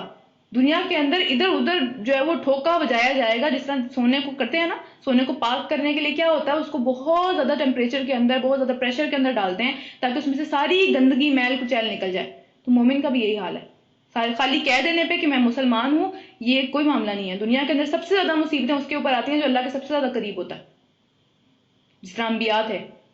اور پھر اس کے بعد جو مطلب جو جس لیول کے اوپر ہے ان کے اوپر اسی حساب سے مصیبت آتی ہے. حالانکہ ہم نے ان سب لوگوں کی آزمائش کر چکے ہیں ان سے پہلے بھی، جو ان سے پہلے گزرے ہیں. جس نے یہ دعویٰ کیا اس کے اوپر آزمائش آئی ہے. یہ دنیا آزمائش کی جگہ جنت نہیں ہے. جنت ان لوگوں کے لیے جن کی آزمائش کوئی نہیں ہے، جو کہ آخرت کی جنت پہ یقین نہیں رکھتے، ان کے لیے یہی جنت ہے کیونکہ ان کا وہاں پہ کوئی حصہ نہیں ہے. پھر اس کے بعد اللہ تو یہ ضرور دیکھے گا کہ سچے کون ہیں اس عمل کے اندر، اس بات کے اندر کہ میں مومن ہوں. سچا کون ہے تو یہ ضرور دیکھ کے رہے گا اللہ تعالیٰ. اس طرح کی آزمائشیں آئیں گی جس سے یہ بات ثابت ہو جائے گی کہ یہ بندہ اپنی بات میں سچا ہے اور یہ بندہ اپنی بات میں جھوٹا ہے. تو پھر کیا کہ سچے کون ہیں اور جھوٹے کون؟ اور کیا وہ لوگ جو بری بری حرکتیں کر رہے ہیں یہ سمجھ بیٹھے ہیں کہ ہم سے اوپر چلے جائیں گے، ہماری بات سے اوپر چلے جائیں گے؟ بڑا ہی غلط حکم ہے جو وہ لوگ لگا رہے ہیں. مکی صورت ہے، مکہ والوں کے بارے میں بات ہو رہی ہے کہ جو کہ ایمان لانے والوں کے اوپر ظلم کے پہاڑ توڑ رہے تھے اس ٹائم پہ. یہاں پہ بھی ابھی بھی ایسا ہوتا ہے، جو بھی تھوڑا سا مسلمانوں کے اندر ایسا ہوتا ہے، دین کے قریب جانا لگے اس کے پیچھے پڑ جاتی ہے ساری عوام کہ تم نے ایسا کیوں کرنا شروع کر دیا، تم نے حجاب کیوں لینا شروع کر دیا، تم تو بڑی نمازی پرہیزی ہو گئی ہو، 900 چوہے کھا کے بلی حج کو چلی، اور جی یہ کیا معاملات ہیں، یہ سارے ہمارے اندر ہیں. تو ان چیزوں سے بچنا چاہیے. پھر جو کوئی اللہ سے ملنے کی توقع رکھتا ہو، یعنی کہ آخرت کے دن کا اس کو یقین ہو، تو اس کو معلوم ہونا چاہیے کہ اللہ کا مقرر کردہ وقت آنے ہی والا ہے، زیادہ دور نہیں ہے، آ کے رہے گا. اور اللہ سب کچھ سنتا اور جانتا ہے. جو شخص بھی جد و جہد کرے گا، یعنی جہاد کو جد و جہد کہتے ہیں نا، عام طور پہ جد و جہد ہے، وہ چاہے عملی ہو، چاہے وہ اپنے نفس سے جہاد ہو، چاہے وہ علم کی بنیاد پہ ہو کہ علم کو پھیلانا، علم کو آگے پیچھے کرنا، علم کو سیکھنا اور سکھانا، یا پھر کسی بھی طریقے سے. لیکن کیونکہ مکہ کے اندر صرف علم کے ذریعے سے ہی جہاد ہو رہا تھا نا، اور عمل کے ذریعے سے، قتال تو وہاں نہیں ہو رہا تھا، ظاہری سی بات ہے، وہاں پہ اللہ تعالیٰ نے منع کیا ہوا تھا. مدینہ میں جا کے ہوا تھا جو پہلی جنگ ہوئی تھی، ٹھیک ہے. تو وہاں پہ جو مجاہدہ تھا، وہاں پہ جو جہاد تھا وہ علم کے ذریعے سے تھا اور اپنے آپ کو برائیوں سے روکنے کے ذریعے سے تھا. وہاں پہ اس کی بات ہو رہی ہے کہ جو شخص بھی کفار کے مقابلے میں دین کے علم کو اونچا کرے گا، اس کو پھیلائے گا، تو وہ اپنے ہی بھلے کے لیے کرے گا، اس کا اپنا فائدہ اس کے اندر. وہ تو ایک تو خود بھی اپنی ساری کی ساری اس کی جو ہے وہ کنفیوژنز وغیرہ کلیئر ہوں گے، اور دوسرا یہ کہ وہ آخرت میں اونچا مقام پائے گا. اور پھر یقیناً اللہ دھاری جو دنیا والوں سے بے نیاز ہے. اللہ کو ضرورت نہیں ہے کسی بھی نیک عمل کی، ہمیں خود ضرورت ہے. تو اپنی ضرورت کے تحت سیلفش بنتے ہوئے یہ کام کرنے چاہیے. اور پھر جو لوگ ایمان لائیں گے اور نیک اعمال کریں گے، ان کی برائیاں ہم ان سے دور کر دیں گے اور انہیں بہترین اعمال کا جزا دیں گے. اور پھر ہم نے انسان کی ہدایت کے لیے اپنے والدین کے ساتھ نیک سلوک کرنے کا حکم دیا ہے. یعنی اس کو اللہ تعالیٰ نے ہدایت دی ہوئی ہے اس چیز کے بارے میں کہ یہ ماں باپ کے ساتھ نیک سلوک کرنا ہی ہے. لیکن اگر وہ تجھ پر زور ڈالیں کہ تو میرے ساتھ کسی ایسے معبود کو شریک ٹھہرائے جسے ظاہری بات ہے جس کے لیے اللہ تعالیٰ نے کوئی سند نازل نہیں کی، اللہ تعالیٰ یکتا ہے، اکیلا ہے ہمیشہ سے، تو پھر تو اس کی اطاعت نہ کر، یعنی پھر ماں باپ کی اطاعت نہیں کرنی. کیونکہ خالق کی نافرمانی کے اندر کسی مخلوق کی اطاعت نہیں ہے، چاہے وہ جو بھی ہو۔ خالق کون ہے؟ رب کی نافرمانی ہو رہی ہے اگر کسی چیز کے اندر، اور اس میں کوئی بھی سامنے کھڑا ہوا ہے، کوئی بھی مخلوق سامنے کھڑی ہوئی ہے، اس کی اطاعت نہیں کی جا سکتی اس کام کے اندر۔ اور یہ واقعہ اسپیشلی ان لوگوں کے لیے تھا جو کہ مکہ میں نوجوان جو تھے وہ ایمان لے آئے تھے، تو ان کے پیرنٹس ان کے اوپر جو ہے وہ دباؤ ڈال رہے تھے کہ نہیں تم واپس آ جاؤ، واپس جو ہے وہ ہمارے بتوں کی طرف آ جاؤ۔ تو ان سے بھی اللہ تعالیٰ نے پہلی کیا ہدایت کی؟ نیک سلوک کرو، اچھا معاملہ ہونا چاہیے، بے شک وہ کافر ہیں، ان کے ساتھ اچھا معاملہ کرو، لیکن صرف ایک بات نہیں ماننی ان کی یہ والی۔ اور پھر اس کے بعد یعنی اندھا فالو نہیں کرنا کسی کو بھی، ماں باپ کو بھی اندھا فالو نہیں کرنا، یہ بات یاد رکھیں۔ یہ بہت زیادہ جو ہے نا ہمارے یہاں بہت بڑی مسکنسیپشن ہے کہ ماں باپ کو بس اندھا دھند فالو کرنا شروع کر دو، جہاں پہ وہ اللہ تعالیٰ کی کسی حکم کے خلاف جو ہے وہ بات کر رہے ہیں وہاں پہ ان کو فالو نہیں کرنا، کیونکہ خالق کی نافرمانی کے اندر کسی مخلوق کی اطاعت نہیں ہے، اس بات کو یاد رکھیں۔ اچھا، اس کے بعد میری ہی طرف تم سب کو پلٹا کر آنا ہے، پھر میں تمہیں بتا دوں گا کہ تم کیا کرتے رہے ہو، اور جو لوگ ایمان لائے ہوں گے اور جنہوں نے نیک اعمال کیے ہوں گے ہم انہیں ضرور صالحین میں داخل کریں گے، جہاں پہ سب صالحین کو داخل کریں گے، نیک اعمال کرنے والوں کو داخل کریں گے۔ لوگوں میں سے کوئی تو ایسا ہے جو کہتا ہے کہ ہم ایمان لائے اللہ پر، مگر جب وہ اللہ کے معاملے میں ستایا گیا، جب اس کے اوپر وہ مصیبت آئی، جب اس کے اوپر آزمائش ڈالی اللہ تعالیٰ نے، جیسے شروع میں ذکر کیا ہے نا، تو اس نے لوگوں کی ڈالی ہوئی آزمائش کو، کیونکہ آزمائش تو ہمیشہ لوگوں کی طرف سے آتی ہے انلیس کہ بڑا عذاب آ جائے کوئی، جیسے کہ پہلے قوموں کے اوپر آتا تھا نا کہ ساری چیزیں مٹ جاتی تھیں، ہمارے اوپر تو لوگوں کی طرف سے آزمائش آتی ہے زیادہ تر، کہ کبھی کسی کی بات اچھی نہیں لگی، کبھی کسی نے کچھ برا کر دیا، یہ سارا معاملہ، اور پھر اللہ کے عذاب کی طرح وہ اس کو سمجھ لیتا ہے کہ شاید اللہ کا عذاب آ گیا، اتنا ڈرتا ہے لوگوں سے، اتنا لوگوں کے لیے جو ہے وہ اچھا بننے کی کوشش کرتا ہے کہ کہیں لوگوں کی نظر میں اچھا بن جاؤں۔ ہم یہی کرتے ہیں نا، ہماری ہی باتیں ہو رہی ہیں ساری کی ساری، کہ ہم لوگوں کی نظر میں اچھا بننے کے لیے اللہ کو پیچھے کر دیتے ہیں۔ تو اللہ تعالیٰ یہاں پہ وہ بات کر رہے ہیں، اب اگر تیرے رب کی طرف سے فتح و نصرت آ گئی، یعنی کہ مصیبت ٹل گئی، وہ لوگ جو ہے وہ ٹھیک ہو گئے، جو بھی معاملہ تھا وہ صحیح ہو گیا، تو یہی شخص کہے گا کہ ہم تو تمہارے ساتھ تھے، ہمارا تو نہیں اس بات سے کوئی تعلق ہی نہیں ہے، ہم تو تمہارے ہی ساتھی تھے، ہمیشہ سے میں تو تمہاری سائڈ پہ ہی ہوں، چاہے وہ کتنا ہی برا شخص کیوں نہ ہو۔ اور پھر کیا دنیا والوں کے دلوں کا حال اللہ کو بخوبی معلوم نہیں ہے؟ اللہ کو نہیں پتا کہ دنیا والوں کو تو دھوکہ دے سکتے ہیں لیکن اللہ کو تو دھوکہ نہیں دیا جا سکتا، اور اللہ تو ضرور یہ دیکھنا ہی ہے اللہ تعالیٰ نے کہ ایمان والے کون ہیں اور منافق کون ہیں، کون اوپر سے بس اپنے دنیا کے فائدہ کے چکر میں ہی پڑا ہوا ہے۔ اور یہ کافر لوگ ایمان لانے والوں سے کہتے ہیں کہ تم ہمارے طریقے کی پیروی کرو اور تمہاری خطاؤں کا ذمہ ہم اپنے اوپر لے لیں گے، ہم اللہ کے سامنے کھڑے ہو جائیں گے کہ نہیں کوئی مسئلہ نہیں ہے، ہم اللہ تعالیٰ کے سامنے تمہاری شفاعت بھی کر دیں گے۔ آج بھی ایسے لوگ ہیں جو یہ باتیں کرتے ہیں، آج بھی ایسے پیر اور فقیر ہیں جو ایسی باتیں کرتے ہیں، جو کہتے ہیں کہ ہم جو ہے وہ تمہاری شفاعت کر دیں گے، تم بس ہمارے اوپر بیعت کر لو، کوئی مسئلہ نہیں ہے۔ آج بھی ہیں ایسے لوگ، اور ان کے بارے میں اللہ تعالیٰ نے کافر کا لفظ استعمال کیا ہے۔ تو پھر حالانکہ ان کی خطاؤں میں سے کچھ بھی وہ اپنے اوپر لینے والے نہیں ہیں اس قیامت والے دن، وہ تو سخت جھوٹ بول رہے ہیں۔ ہاں ضرور وہ اپنے بھی بوجھ اٹھائیں گے اور ان لوگوں کے بوجھ بھی اٹھائیں گے جن کو انہوں نے گمراہ کیا ہے، اور قیامت کے روز یقیناً ان کی سارے جھوٹ، سارے جو الزامات ہیں، ان سب چیزوں کی باز پرس ہوگی، سب چیزیں پوچھی جائیں گی کیا کر کے آئے ہو۔ رکو نمبر 2 سورہ عنکبوت پارہ نمبر 20۔ ہم نے نوح علیہ السلام کو اس قوم کی طرف بھیجا اور وہ اس میں 50 کم 1000 برس ان میں رہے، یعنی 950 سال، 50 کم 1000 برس۔ آخر کار ان لوگوں کو طوفان نے آ گھیرا، اس حال میں کہ وہ ظالم تھے، نہیں مان کے دیے، 950 سال کے بعد بھی نہیں مانے۔ اور پھر نوح علیہ السلام کو اور کشتی والوں کو ہم نے بچا لیا اور اسے دنیا والوں کے لیے ایک نشان عبرت بنا کر رکھ دیا۔ اور ابراہیم علیہ السلام کو بھیجا جبکہ اس کی قوم سے انہوں نے کہا کہ اللہ کی بندگی کرو اور اسی سے ڈرو، یہ تمہارے لیے زیادہ بہتر ہے اگر تم جانو۔ اللہ سے ڈرنا چاہیے تمہیں، تم اللہ کو چھوڑ کر جنہیں پوج رہے ہو، وہ بھی بت پرستی کرتے تھے نا، تو وہ محض بت ہیں، اور تم ایک جھوٹ گھڑ رہے ہو، جھوٹ کے پیچھے پوری زندگی نہیں گزارو، اور پھر در حقیقت اللہ کے سوا جس کی بھی عبادت تم کرتے ہو وہ تمہیں کوئی رزق نہیں دے سکتا، کسی چیز پر قادر نہیں ہے۔ اللہ سے رزق مانگو اور اسی کی بندگی کرو اور اسی کا شکر ادا کرو، تم اسی کی طرف پلٹائے جانے والے ہو، اور اگر تم جھٹلاتے ہو تو تم سے پہلے بہت ساری قومیں جھٹلا چکی ہیں، تم واحد نہیں ہو جھٹلانے والے، تم جو اپنے آپ کو کچھ سمجھ رہے ہو ایسا کچھ نہیں ہے۔ اور رسول پر صاف پیغام پہنچا دینے کی ذمہ داری ہے، اس کے علاوہ کوئی ذمہ داری نہیں ہے، پکڑ کے کوئی کسی کو جو ہے وہ اللہ کے قریب نہیں لے کے آ سکتا۔ کیا ان لوگوں نے کبھی ایسا نہیں دیکھا کہ اللہ کس طریقے سے جو ہے وہ خلقت کی ابتدا کرتا ہے، اللہ کس طریقے سے بچے کو پیدا کرتا ہے، اور پھر اسی طرح وہ دوبارہ بھی پیدا کر دے گا، اس کے لیے کوئی مشکل کام نہیں ہے۔ یقیناً یہ دوبارہ پیدا کرنا تو اللہ تعالیٰ کے لیے زیادہ آسان ہے۔ اب تو ایک فٹ پرنٹ بھی موجود ہے، اب تو ایک دنیا میں اس کا ایک سمجھ لے ڈھانچہ بھی موجود ہوتا ہے، ایک پتہ ہوتا ہے کہ یہ بندہ اس طریقے سے جو ہے اس کا ایک پروٹوٹائپ موجود ہے دنیا کے اندر، جس کو فالو کر کے ایک اور بندہ بنانا ہے۔ یہ تو زیادہ آسان ہے یا پہلی دفعہ پیدا کرنا زیادہ آسان تھا؟ پھر اس کے بعد ان سے کہو کہ زمین میں چلو پھرو اور دیکھو کہ اس نے کس طریقے سے جو ہے وہ مخلوق کو پیدا کیا ہے، اور پھر اگر اللہ دوبارہ بھی پیدا کرنا چاہے گا تو وہ دوبارہ بھی کر دے گا، کیونکہ مکہ میں بہت سارے اس طرح کے لوگ تھے جو کہ قیامت پہ اور دوبارہ زندہ کھڑے ہو جانے پہ اوپر یقین نہیں رکھتے تھے. تو اس لیے مکی صورتوں کے اندر بہت زیادہ آخرت کے بارے میں بات کی گئی ہے. ہم دیکھ رہے ہیں نا مکی صورتیں پڑھتے چلے جا رہے ہیں، تو آخرت کے اوپر بہت زیادہ بات کی گئی ہے. اور شرک ان کا اس طرح سے تھا کہ وہ لوگ اللہ کو مانتے تھے لیکن اللہ کے ساتھ بتوں کو شریک ٹھہراتے تھے. یعنی اللہ کا کمپلیٹلی انکار نہیں تھا انہیں، لیکن اللہ کے ساتھ جو ہے وہ اور چیزوں کو شریک ٹھہراتے تھے. تو اس لیے توحید کے اوپر بھی بہت زیادہ بات کی جاتی ہے مکی صورتوں کے اندر. تو یقیناً اللہ ہر چیز کے اوپر قادر ہے، جسے چاہتا ہے وہ سزا دے دے گا اور جسے چاہے گا اس کے اوپر رحم فرمائے گا. اسی کی طرف تم سب پھیرے جاؤ گے. تم نہ زمین میں عاجز کرنے والے ہو نہ آسمان میں. کوئی قدرت نہیں ہے تمہارے پاس. اپنے آپ کو جو سمجھتے ہو، اپنے آپ کو جو مانتے ہو، اپنے جس غرور کے اندر پڑے ہوئے ہو، وہ کوئی چیز نہیں ہے. غرور کا مطلب ہی عربی میں یہ ہے دھوکا. دھوکے میں پڑے ہوئے ہو. اپنی ذات کے اندر جو چیزیں سوچتے رہتے ہیں ہم اور اپنی ذات کے اندر جو بنتے رہتے ہیں، سمجھتے ہیں کہ ہم کچھ ہیں، وہ سب دھوکا ہے. کچھ بھی نہیں ہے. شیطان کا ایک پھیلایا ہوا دھوکا ہے، کچھ بھی نہیں ہے، اس کی کوئی حقیقت نہیں ہے. اور اللہ سے بچانے والا کوئی مددگار اور کوئی دوست تمہارے لیے نہیں ہے. جن لوگوں نے اللہ کی آیات کا اور اس سے ملاقات کا انکار کر دیا وہ میری رحمت سے مایوس ہو چکے ہوئے ہیں.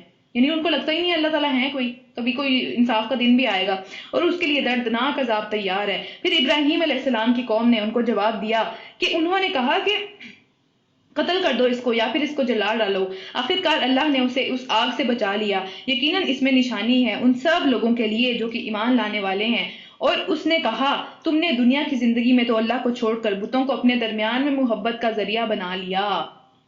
یعنی ان کے ذریعے سے تم محبتیں کرتے ہو لوگوں کے ساتھ. جو اس کو مانتا ہے اس سے تم بھی جو ہے وہ ساتھ ساتھ قریب قریب رہتے ہو.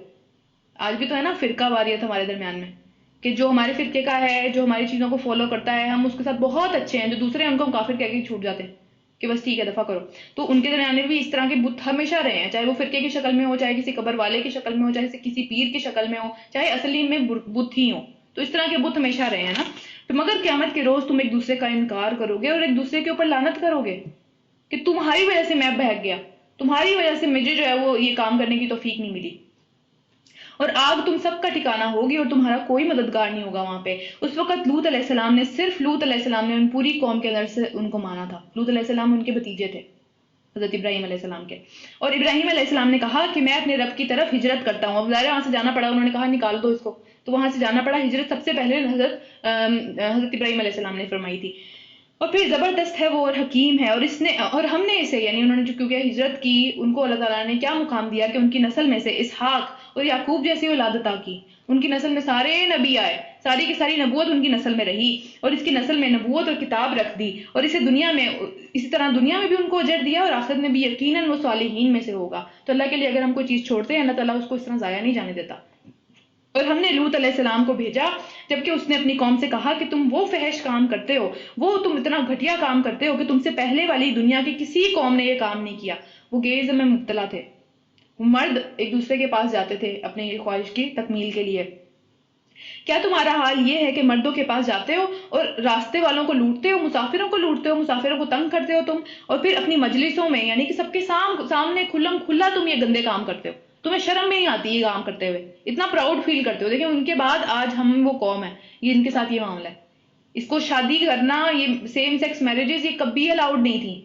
ٹھیک ہے انہوں نے بھی کھلم کھلا یہ کام کیا، لیکن شادی کی حد تک اور اس کو ایک جو ہے وہ لا بنا دیا اور یہ سب چیزوں کی حد تک وہ نہیں گئے تھے. لیکن ہم اس سے بھی آگے چلے گئے ہیں اور ان کے اوپر کیا عذاب آیا تھا بھی پڑھتے ہیں. پھر کیا ہے کہ پھر کوئی جواب جب ان کی قوم کے پاس نہ تھا تو پھر انہوں نے کہا کہ لے آ اللہ کا وہ عذاب اگر تو سچا ہے، لاؤ لے آؤ ہمارے اوپر وہ عذاب. تو لوط علیہ السلام نے کہا اے میرے رب مجھے ان مفسد لوگوں کے مقابلے میں جو فساد کرنے والے ہیں میری مدد فرما. رکو نمبر 4.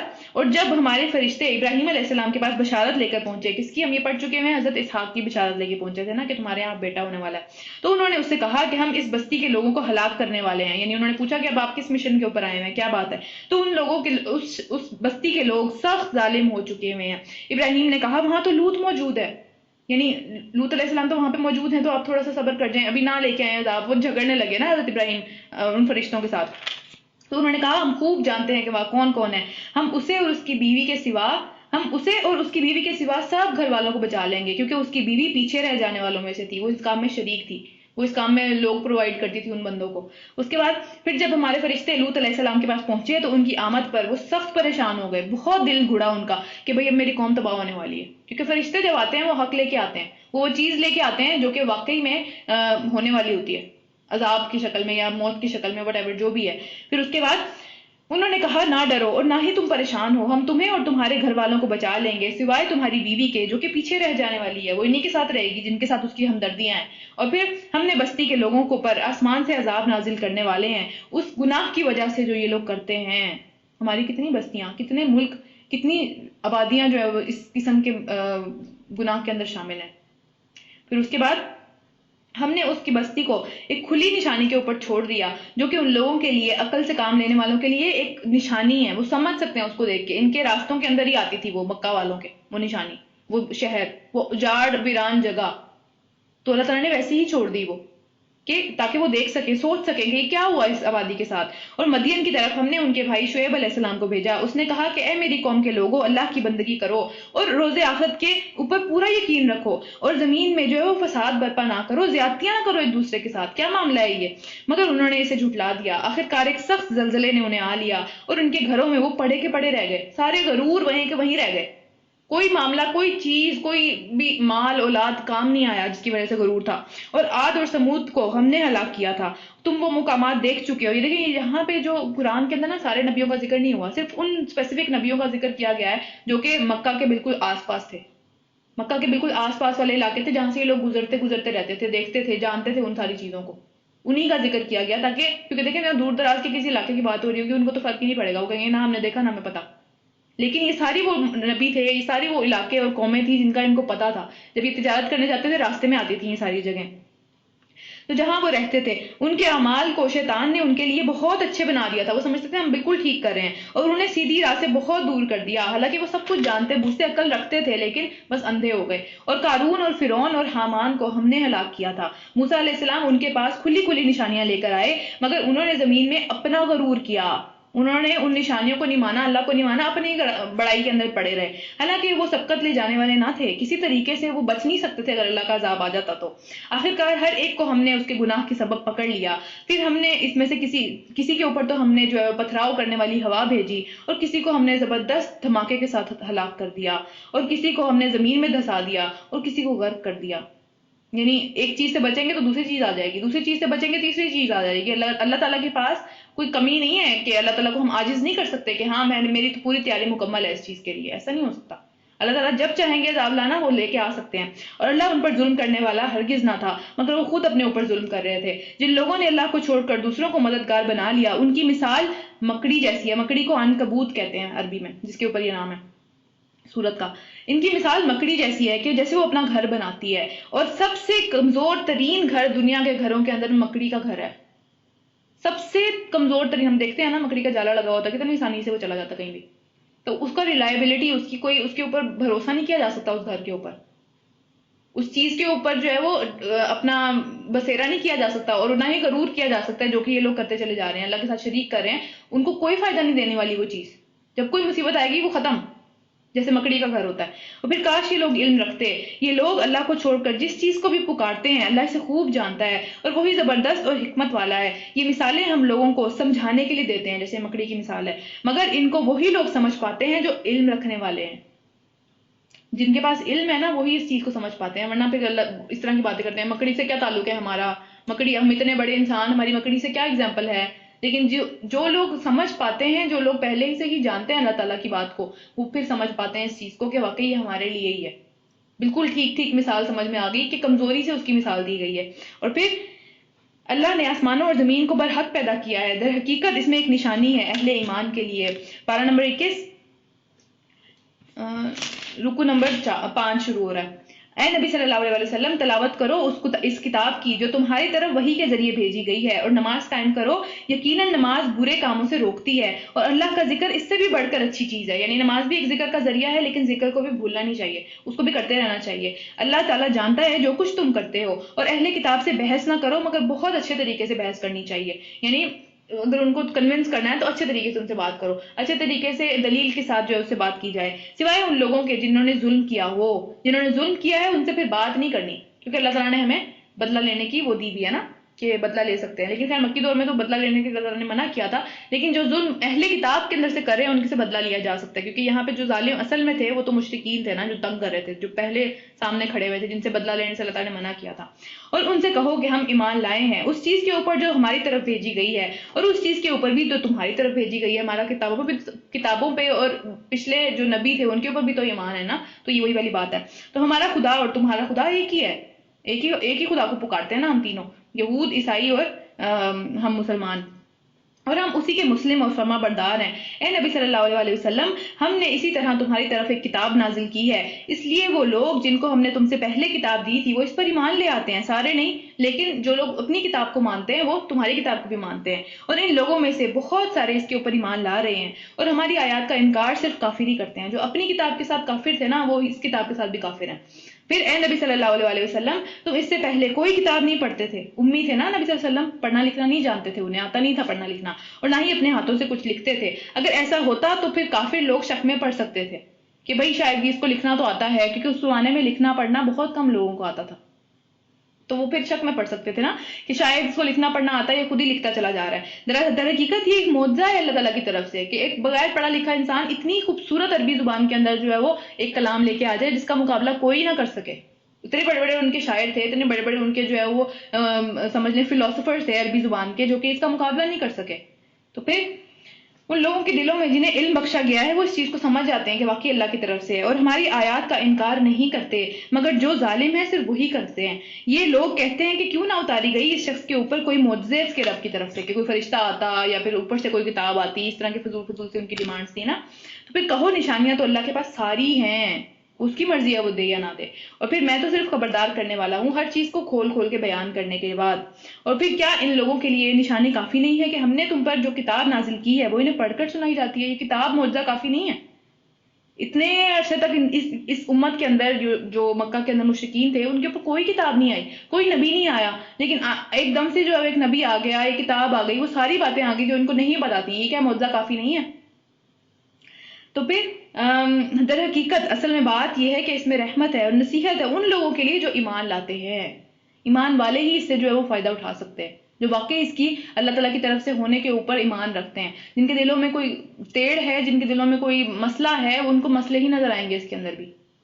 پھر رکن نمبر 6, اے نبی صلی اللہ علیہ وسلم کہو کہ میرے اور تمہارے درمیان اللہ ہی گواہ کافی ہے, وہ آسمانوں اور زمین میں سب کچھ جانتا ہے. جو لوگ باطل کو مانتے ہیں, اللہ کے علاوہ دوسروں چیزوں کو مانتے ہیں اور اللہ سے کفر کرتے ہیں, وہی خسارے میں رہنے والے ہیں, لوزرز ہیں. وہ اینڈ پہ بھی لوزرز رہیں گے اور دنیا میں بھی کہیں نہ کہیں مصیبت آئے گی. یہ لوگ تم سے عذاب کی جلدی لانے کا مطالبہ کرتے ہیں کہ ہاں لے آؤ. ہر قوم میں ہم نے دیکھا نا, ہر قوم یہی کہتی تھی اینڈ پہ کہ بس ٹھیک ہے لے آؤ عذاب, ہم تیار ہیں اس عذاب کے لیے. اگر ایک وقت مقرر نہ کر دیا گیا ہوتا تو ان کی جو حرکتیں ہیں, جو ساری باتیں ہیں, ان کے اوپر کب کا عذاب آ چکا ہوا ہوتا. لیکن اللہ تعالیٰ اپنی جو مدتیں ہیں, اپنی جو تقدیر ہے, اس سے ہٹتا نہیں ہے, اور یقیناً اپنے وقت پر وہ آ کر رہے گا اور اچانک آئے گا. یہ تیار نہیں ہوں گے اس چیز کے لیے, اور اس حال میں کہ انہیں خبر بھی نہ ہوگی. یہ تم سے عذاب کی جلدی لانے کا مطالبہ کرتے ہیں, حالانکہ جہنم ان کافروں کو پہلے ہی گھیرے میں لے چکی ہوئی ہے. ان کا جانا کنفرم ہو گیا وہاں پہ, اور اس روز جب یہ عذاب کو دیکھ لیں گے تو وہ ان کو اوپر سے بھی ڈھانک دے گا اور پاؤں کے نیچے سے بھی. کہیں سے کوئی مہلت نہیں بچے گی کہ اس سے نکل کے کہیں چلے جائیں, کہیں سے کوئی مہلت نہیں بچے گی کہ اس سے بچ جائیں, کوئی بچانے والا ہو جائے ان کے اندر سے. تو اتنی کیا جلدی ہے بچانے کی کہ اسی کے اندر جا کے بیٹھنا ہے؟ کوئی ایسی جگہ ہے کہ اس کے اندر جایا جائے؟ اللہ تعالیٰ ہم سب کو عذاب سے اس ساری جگہ سے محفوظ رکھیں. تو اب ان سے کہا جائے گا کہ چکھو اب ان عذاب کا مزہ جو کہ کرتوتوں کی وجہ سے ہے, جو کہ تم کرتے رہے ہو. پھر اے میرے بندو جو ایمان لائے ہو, میری زمین بہت وسیع ہے. ہجرت کی بات آ رہی ہے یہاں پہ, ہجرت کا پہلا حکم آ رہا ہے. حکم نہیں آ رہا ہے, یعنی کہ ایک آیت آ رہی ہے اس کے متعلق کہ ہجرت بھی کی جا سکتی ہے. جہاں پہ اگر پرابلم ہو رہی ہے اس چیز کو فالو کرنے میں, جیسے مکہ میں بہت زیادہ مشکل ہونے شروع ہو گئی تھی, تو پھر پہلی ہجرت حبشہ کی طرف ہوئی تھی نا, جہاں پہ وہ لوگ کافی سارے ایمان لے آئے ہوئے تھے اور وہ عیسائی بادشاہ تھا. تو پھر کیا میری زمین بہت وسیع ہے, بس تم میری ہی بندگی بجا لاؤ. اگر کہیں پرابلم ہو رہی ہے بندگی کرنے میں تو وہاں سے چلے جاؤ. ہر انسان کو موت کا مزہ چکھنا ہے, پھر تم سب کے سب میری طرف پلٹائے جاؤ گے. جو لوگ ایمان لائے اور جنہوں نے نیک اعمال کیے, ہم ان کو جنت کی بہت بلند بلند عمارتوں کے اندر رکھیں گے جن کے نیچے نہریں بہتی ہوں گی, وہاں وہ ہمیشہ رہیں گے. کیا ہی اچھا اجر ہے عمل کرنے والوں کے لیے, بیٹھ کے صرف باتیں کرنے والوں کے لیے نہیں ہے یہ, یا بیٹھ کے صرف یہ سوچنے کے لیے کہ میں تو مسلمان ہوں, بس ٹھیک ہے میں مسلمان پیدا ہو گیا میرے لیے کافی ہے, اس کے لیے نہیں ہے یہ اجر. عمل کرنے والوں کے لیے, کیونکہ عمل وہ کرنسی ہے جو کہ دے کے جنت لینی ہے. اگر کرنسی نہیں ہوگی تو پھر کیا دیں گے؟ خالی باتیں تو نہیں دے سکتے نا. پھر اس کے بعد ان لوگوں کے لیے جنہوں نے صبر کیا مصیبتیں آئیں گی. پھر صبر، اور پھر جو اپنے رب پر بھروسہ کرتے ہیں. کتنے ہی جانور ہیں جو کہ اپنا رزق اٹھائے نہیں پھرتے. ہم دیکھتے ہیں نا پرندے کیا سٹور کرتے ہیں وہ اپنا رزق. یا پھر جانور دیکھ لیں، ان کا اللہ تعالیٰ رزق دیتا ہے، اور پھر وہ تمہارا بھی رازق ہے. یعنی اگر ہجرت کرنے میں کوئی پرابلم ہوتی ہے کہ بھئی یہ سمجھ آتا ہے کہ یہاں پہ جاب ہے، یہاں سارے معاملات ہیں، اور پھر کس طرح چھوڑ کے جائیں، کتنا مشکل ہے، تو پھر اللہ تعالیٰ کہہ رہے ہیں کہ ہر ایک کو رزق دینا اللہ کا کام ہے، اور وہ سب کچھ سنتا اور جانتا ہے. اگر تم ان لوگوں سے پوچھو، یعنی کافروں سے، کہ زمین اور آسمان کو کس نے پیدا کیا اور چاند اور سورج کو کس نے مسخر کر رکھا ہے، تو وہ ضرور کہیں گے کہ اللہ نے. میں نے آپ کو پہلے بتایا کہ ان کا اللہ تعالیٰ کے اوپر بلیف تھا، لیکن اس کے ساتھ شریک ٹھہراتے تھے. جیسے ہم بھی ٹھہراتے ہیں نا، ہمارے اندر کچھ اس طرح کے لوگ ہیں جو کہ کسی پیر کو یا کسی قبر والے کو یا اس طرح کے معاملات کے اندر پڑے ہوئے ہیں. تو بہرحال وہی والا معاملہ ان کا بھی تھا ویسا ہی. اچھا، اس کے بعد کیا ہے کہ کس نے مسخر کر رکھا ہے، تو وہ ضرور کہیں گے کہ اللہ نے. اللہ کا کام ہے یہ، کسی پیر فقیر بابے کا کام نہیں ہے، یہ اللہ کا کام ہے نا. پھر یہ کدھر سے دھوکہ کھا رہے ہیں؟ کون سی چیز ایسی سمجھ میں نہیں آ رہی کہ بھئی اللہ ہی ہر چیز کو کرنے والا ہے، کسی انسان کا کوئی اس کے اندر ہاتھ نہیں ہے. پھر اللہ ہی ہے جو اپنے بندوں میں سے جس کا چاہتا ہے رزق کشادہ کر دیتا ہے اور جس کا چاہتا ہے تنگ کر دیتا ہے. یقیناً اللہ ہر چیز کا جاننے والا ہے. اور اگر تم ان سے پوچھو کہ آسمان سے پانی کس نے برسایا اور کس نے اس کے ذریعے سے مردہ پڑی ہوئی بنجر زمین کو جو ہے وہ زندہ کر دیا کہ وہ پھر اس میں سے پھل پھول نکلنے لگے، تو وہ ضرور کہیں گے کہ اللہ نے. کہو الحمدللہ، ساری تعریف اسی کی ہی ہونی چاہیے نا. پھر سارا شکر بھی تو اسی کا ہونا چاہیے کہ اگر اسی نے یہ سارے کے سارے کام کیے ہیں. تو پھر مگر اکثر لوگ سمجھتے نہیں ہیں. اکثر لوگ بس اپنی جو فادر مدر کو دیکھتے ہیں کرتے ہوئے، اپنی سی ساری ٹریڈیشنز کو دیکھتے ہیں، اسی کے پیچھے چلتے چلے جاتے ہیں. رکو نمبر 7، اور یہ دنیا کی زندگی کچھ نہیں ہے مگر ایک کھیل اور تماشا ہے. صرف دل کو بہلانے کے لیے کچھ سامان دیا ہے. دنیا کی زندگی کے اندر جو ہمارا مال ہے، اولاد ہے، ہمارے گھر ہیں، بزنسز ہیں، بینک بیلنسز ہیں، یہ سب اس لیے ہیں تاکہ یہاں دل لگا رہے. زندگی کی ایک مدت بھی تو گزارنی ہے نا. تو پھر اصل زندگی کا گھر تو آخرت کا گھر ہے، اس کے لیے کوشش کرنی چاہیے. یہ سارا ساز و سامان اس لیے دیا گیا ہے، اس میں مگن ہونے کے لیے نہیں دیا گیا. کاش یہ لوگ جانتے. جب یہ لوگ کشتی پر سوار ہوتے ہیں تو اپنے دین کو خالص اللہ کے لیے کر کے، یعنی پھر نہیں ان کو کوئی شریک آتا، کیونکہ ان کو لگتا ہے کہ اب تو وہ مشکل میں پڑنے لگے ہیں، مشکل سفر ہے. ہمارے ساتھ بھی ایسا ہوتا ہے نا، جب ہم پلین پہ سوار ہونے لگتے ہیں، بس ساری اللہ کی، وہاں کوئی مصیبت آ جائے، وہاں پہ کوئی اگر ٹربولنس آ جاتی ہے، ساری اللہ یاد آ جاتا ہے اسی ٹائم، ورنہ اتر کے ہم اللہ کو پوچھتے بھی نہیں ہیں. ان کا بھی ایسا ہی حال تھا. خالص اللہ کی طرف دعا مانگ کر اس سے دعا مانگتے ہیں. پھر جب واپس خشکی پر اللہ تعالیٰ ان کو بچا کر لے آتا ہے تو یکایک شرک کرنے لگتے ہیں. پھر جی ہاں، وہ پائلٹ بہت اچھا تھا، اس نے سنبھال لیا. اللہ کا کوئی شکر ہی نہیں، اللہ کا نام و نشان ہی نہیں اس چیز کے اندر. اور پھر تاکہ اللہ کی دی ہوئی نجات پر اس کا کفران نعمت کریں اور زندگی کے مزے لوٹیں واپس اسی جگہ جا کے نا. اچھا، عنقریب انہیں معلوم ہو جائے گا کہ کیا یہ دیکھتے نہیں ہیں کہ ہم نے ایک پرامن حرم بنا کر دیا، حالانکہ اس کے ارد گرد کے سارے لوگ جو ہے وہ اسی طرح کے کاموں میں، بد امنی میں، لڑائی میں، ڈاکے میں، کیونکہ وہ بہت جنگجو قسم کے لوگ تھے نا مکہ والے، اور اس کے ارد گرد جو سارے عرب تھے، لڑاکے تھے بہت زیادہ، ہر وقت لڑتے رہتے تھے. لیکن وہ جو حرم تھا اس کے اندر لڑائی نہیں ہوتی تھی. تو اللہ تعالیٰ نے بنائی تھی نا یہ چیز اس طریقے سے، اس کو امن بنا دیا تھا وہاں پہ. کیا یہ لوگ پھر بھی جو ہے وہ باطل کو ہی مانتے رہیں گے اور اللہ کی نعمت کا کفر کرتے رہیں گے؟ اور اس شخص سے بڑا ظالم کون ہوگا جو اللہ پر جھوٹ باندھے یا حق کو جھٹلائے جبکہ وہ اس کے سامنے آ چکا ہو، اس کا دل گواہی دے چکا ہو یہ بات ٹھیک ہے، اور پھر اس کے بعد وہ جھٹلا دے اپنی کسی بھی مقصد کی وجہ سے. کیا ایسے کافروں کا ٹھکانہ جہنم نہیں ہونا چاہیے؟ مطلب پوری زندگی ملی، کوئی 1-2 دن نہیں ملے، پوری زندگی ملی واپس آنے کے لیے، پوری زندگی ملی اس کو پہچاننے کے لیے، اس پہ عمل کرنے کے لیے. تو پھر اس کے باوجود بھی اگر کوئی نہیں کیا کسی نے اس مدت کے اندر، اس مہلت کے اندر، تو پھر کیا اس کا کیا انجام ہونا چاہیے؟ تو پھر جو لوگ ہماری خاطر جدوجہد کریں گے، جہاد کریں گے ہمارے لیے، تو پھر انہیں ہم اپنا راستہ دکھائیں گے. وہاں پہ جہاد کا معاملہ دوسرا تھا، میں پہلے بتا رہی ہوں. وہاں پہ اپنے آپ سے جہاد کرنا تھا، وہاں پہ علم کے ذریعے سے جہاد کرنا تھا. یہ بہت بڑے بڑے جہاد ہیں جو کہ کرنے ہم سب کے اوپر فرض ہے. جہاد ہمارے دین کا حصہ ہے بہت بڑا، اور فرض ہے ہم سب کے اوپر. اور یقیناً اللہ نیکوکاروں کے ساتھ ہے. یعنی یہاں پہ ہمارے جو سوسائٹی ہے اس کے اندر بہت عجیب سا اس کا مطلب بنا دیا گیا، وہ قتال ہے، قتل کرنا دوسروں کو، جس کو یہ لوگ سمجھتے ہیں.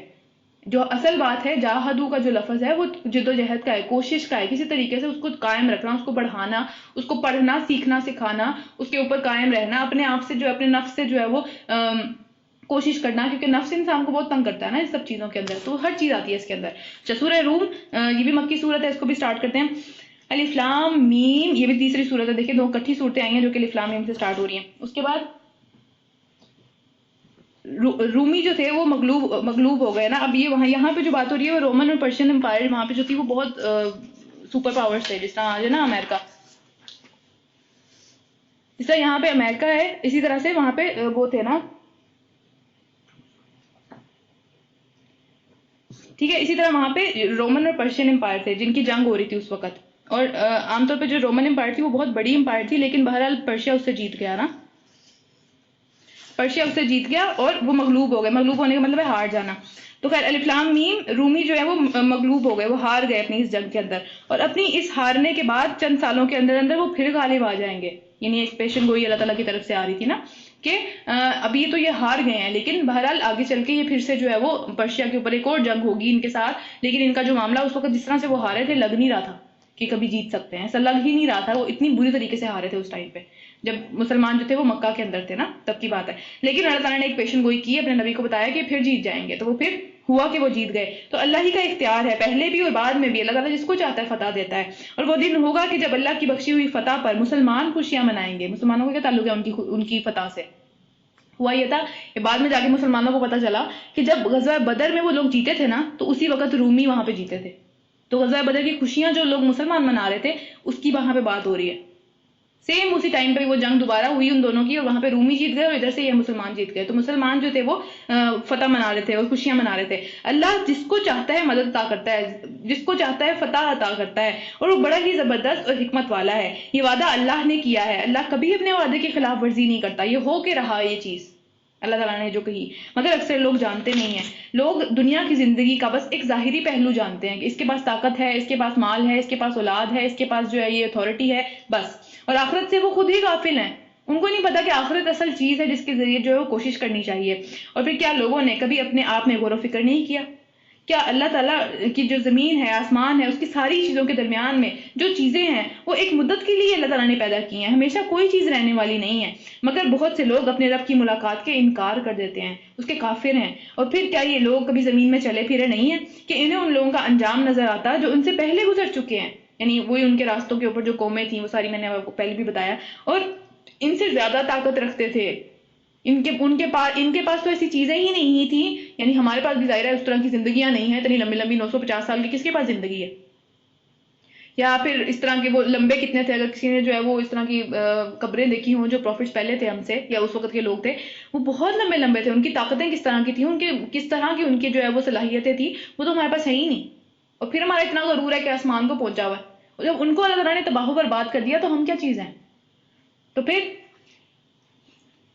چلے پھرے نہیں کہ انہیں ان لوگوں کا انجام نظر آتا جو ان سے پہلے گزر چکے تھے. وہ ان سے زیادہ طاقت رکھتے تھے. انہوں نے زمین میں خوب فائدہ اٹھایا، بہت زیادہ زمین کے اندر اللہ تعالیٰ کی دی ہوئی زمین کے اندر اپنا جو ہے وہ مسکن بنایا اور اس کو آباد کیا. جتنا انہوں نے نہیں کیا تھا. ان کے پاس آل اولاد، ان کی فالوئنگ اتنی زیادہ تھی جتنی ان کے پاس نہیں ہے. اہل مکہ کے پاس بھی نہیں ہے اور ہمارے پاس بھی نہیں ہے اتنی.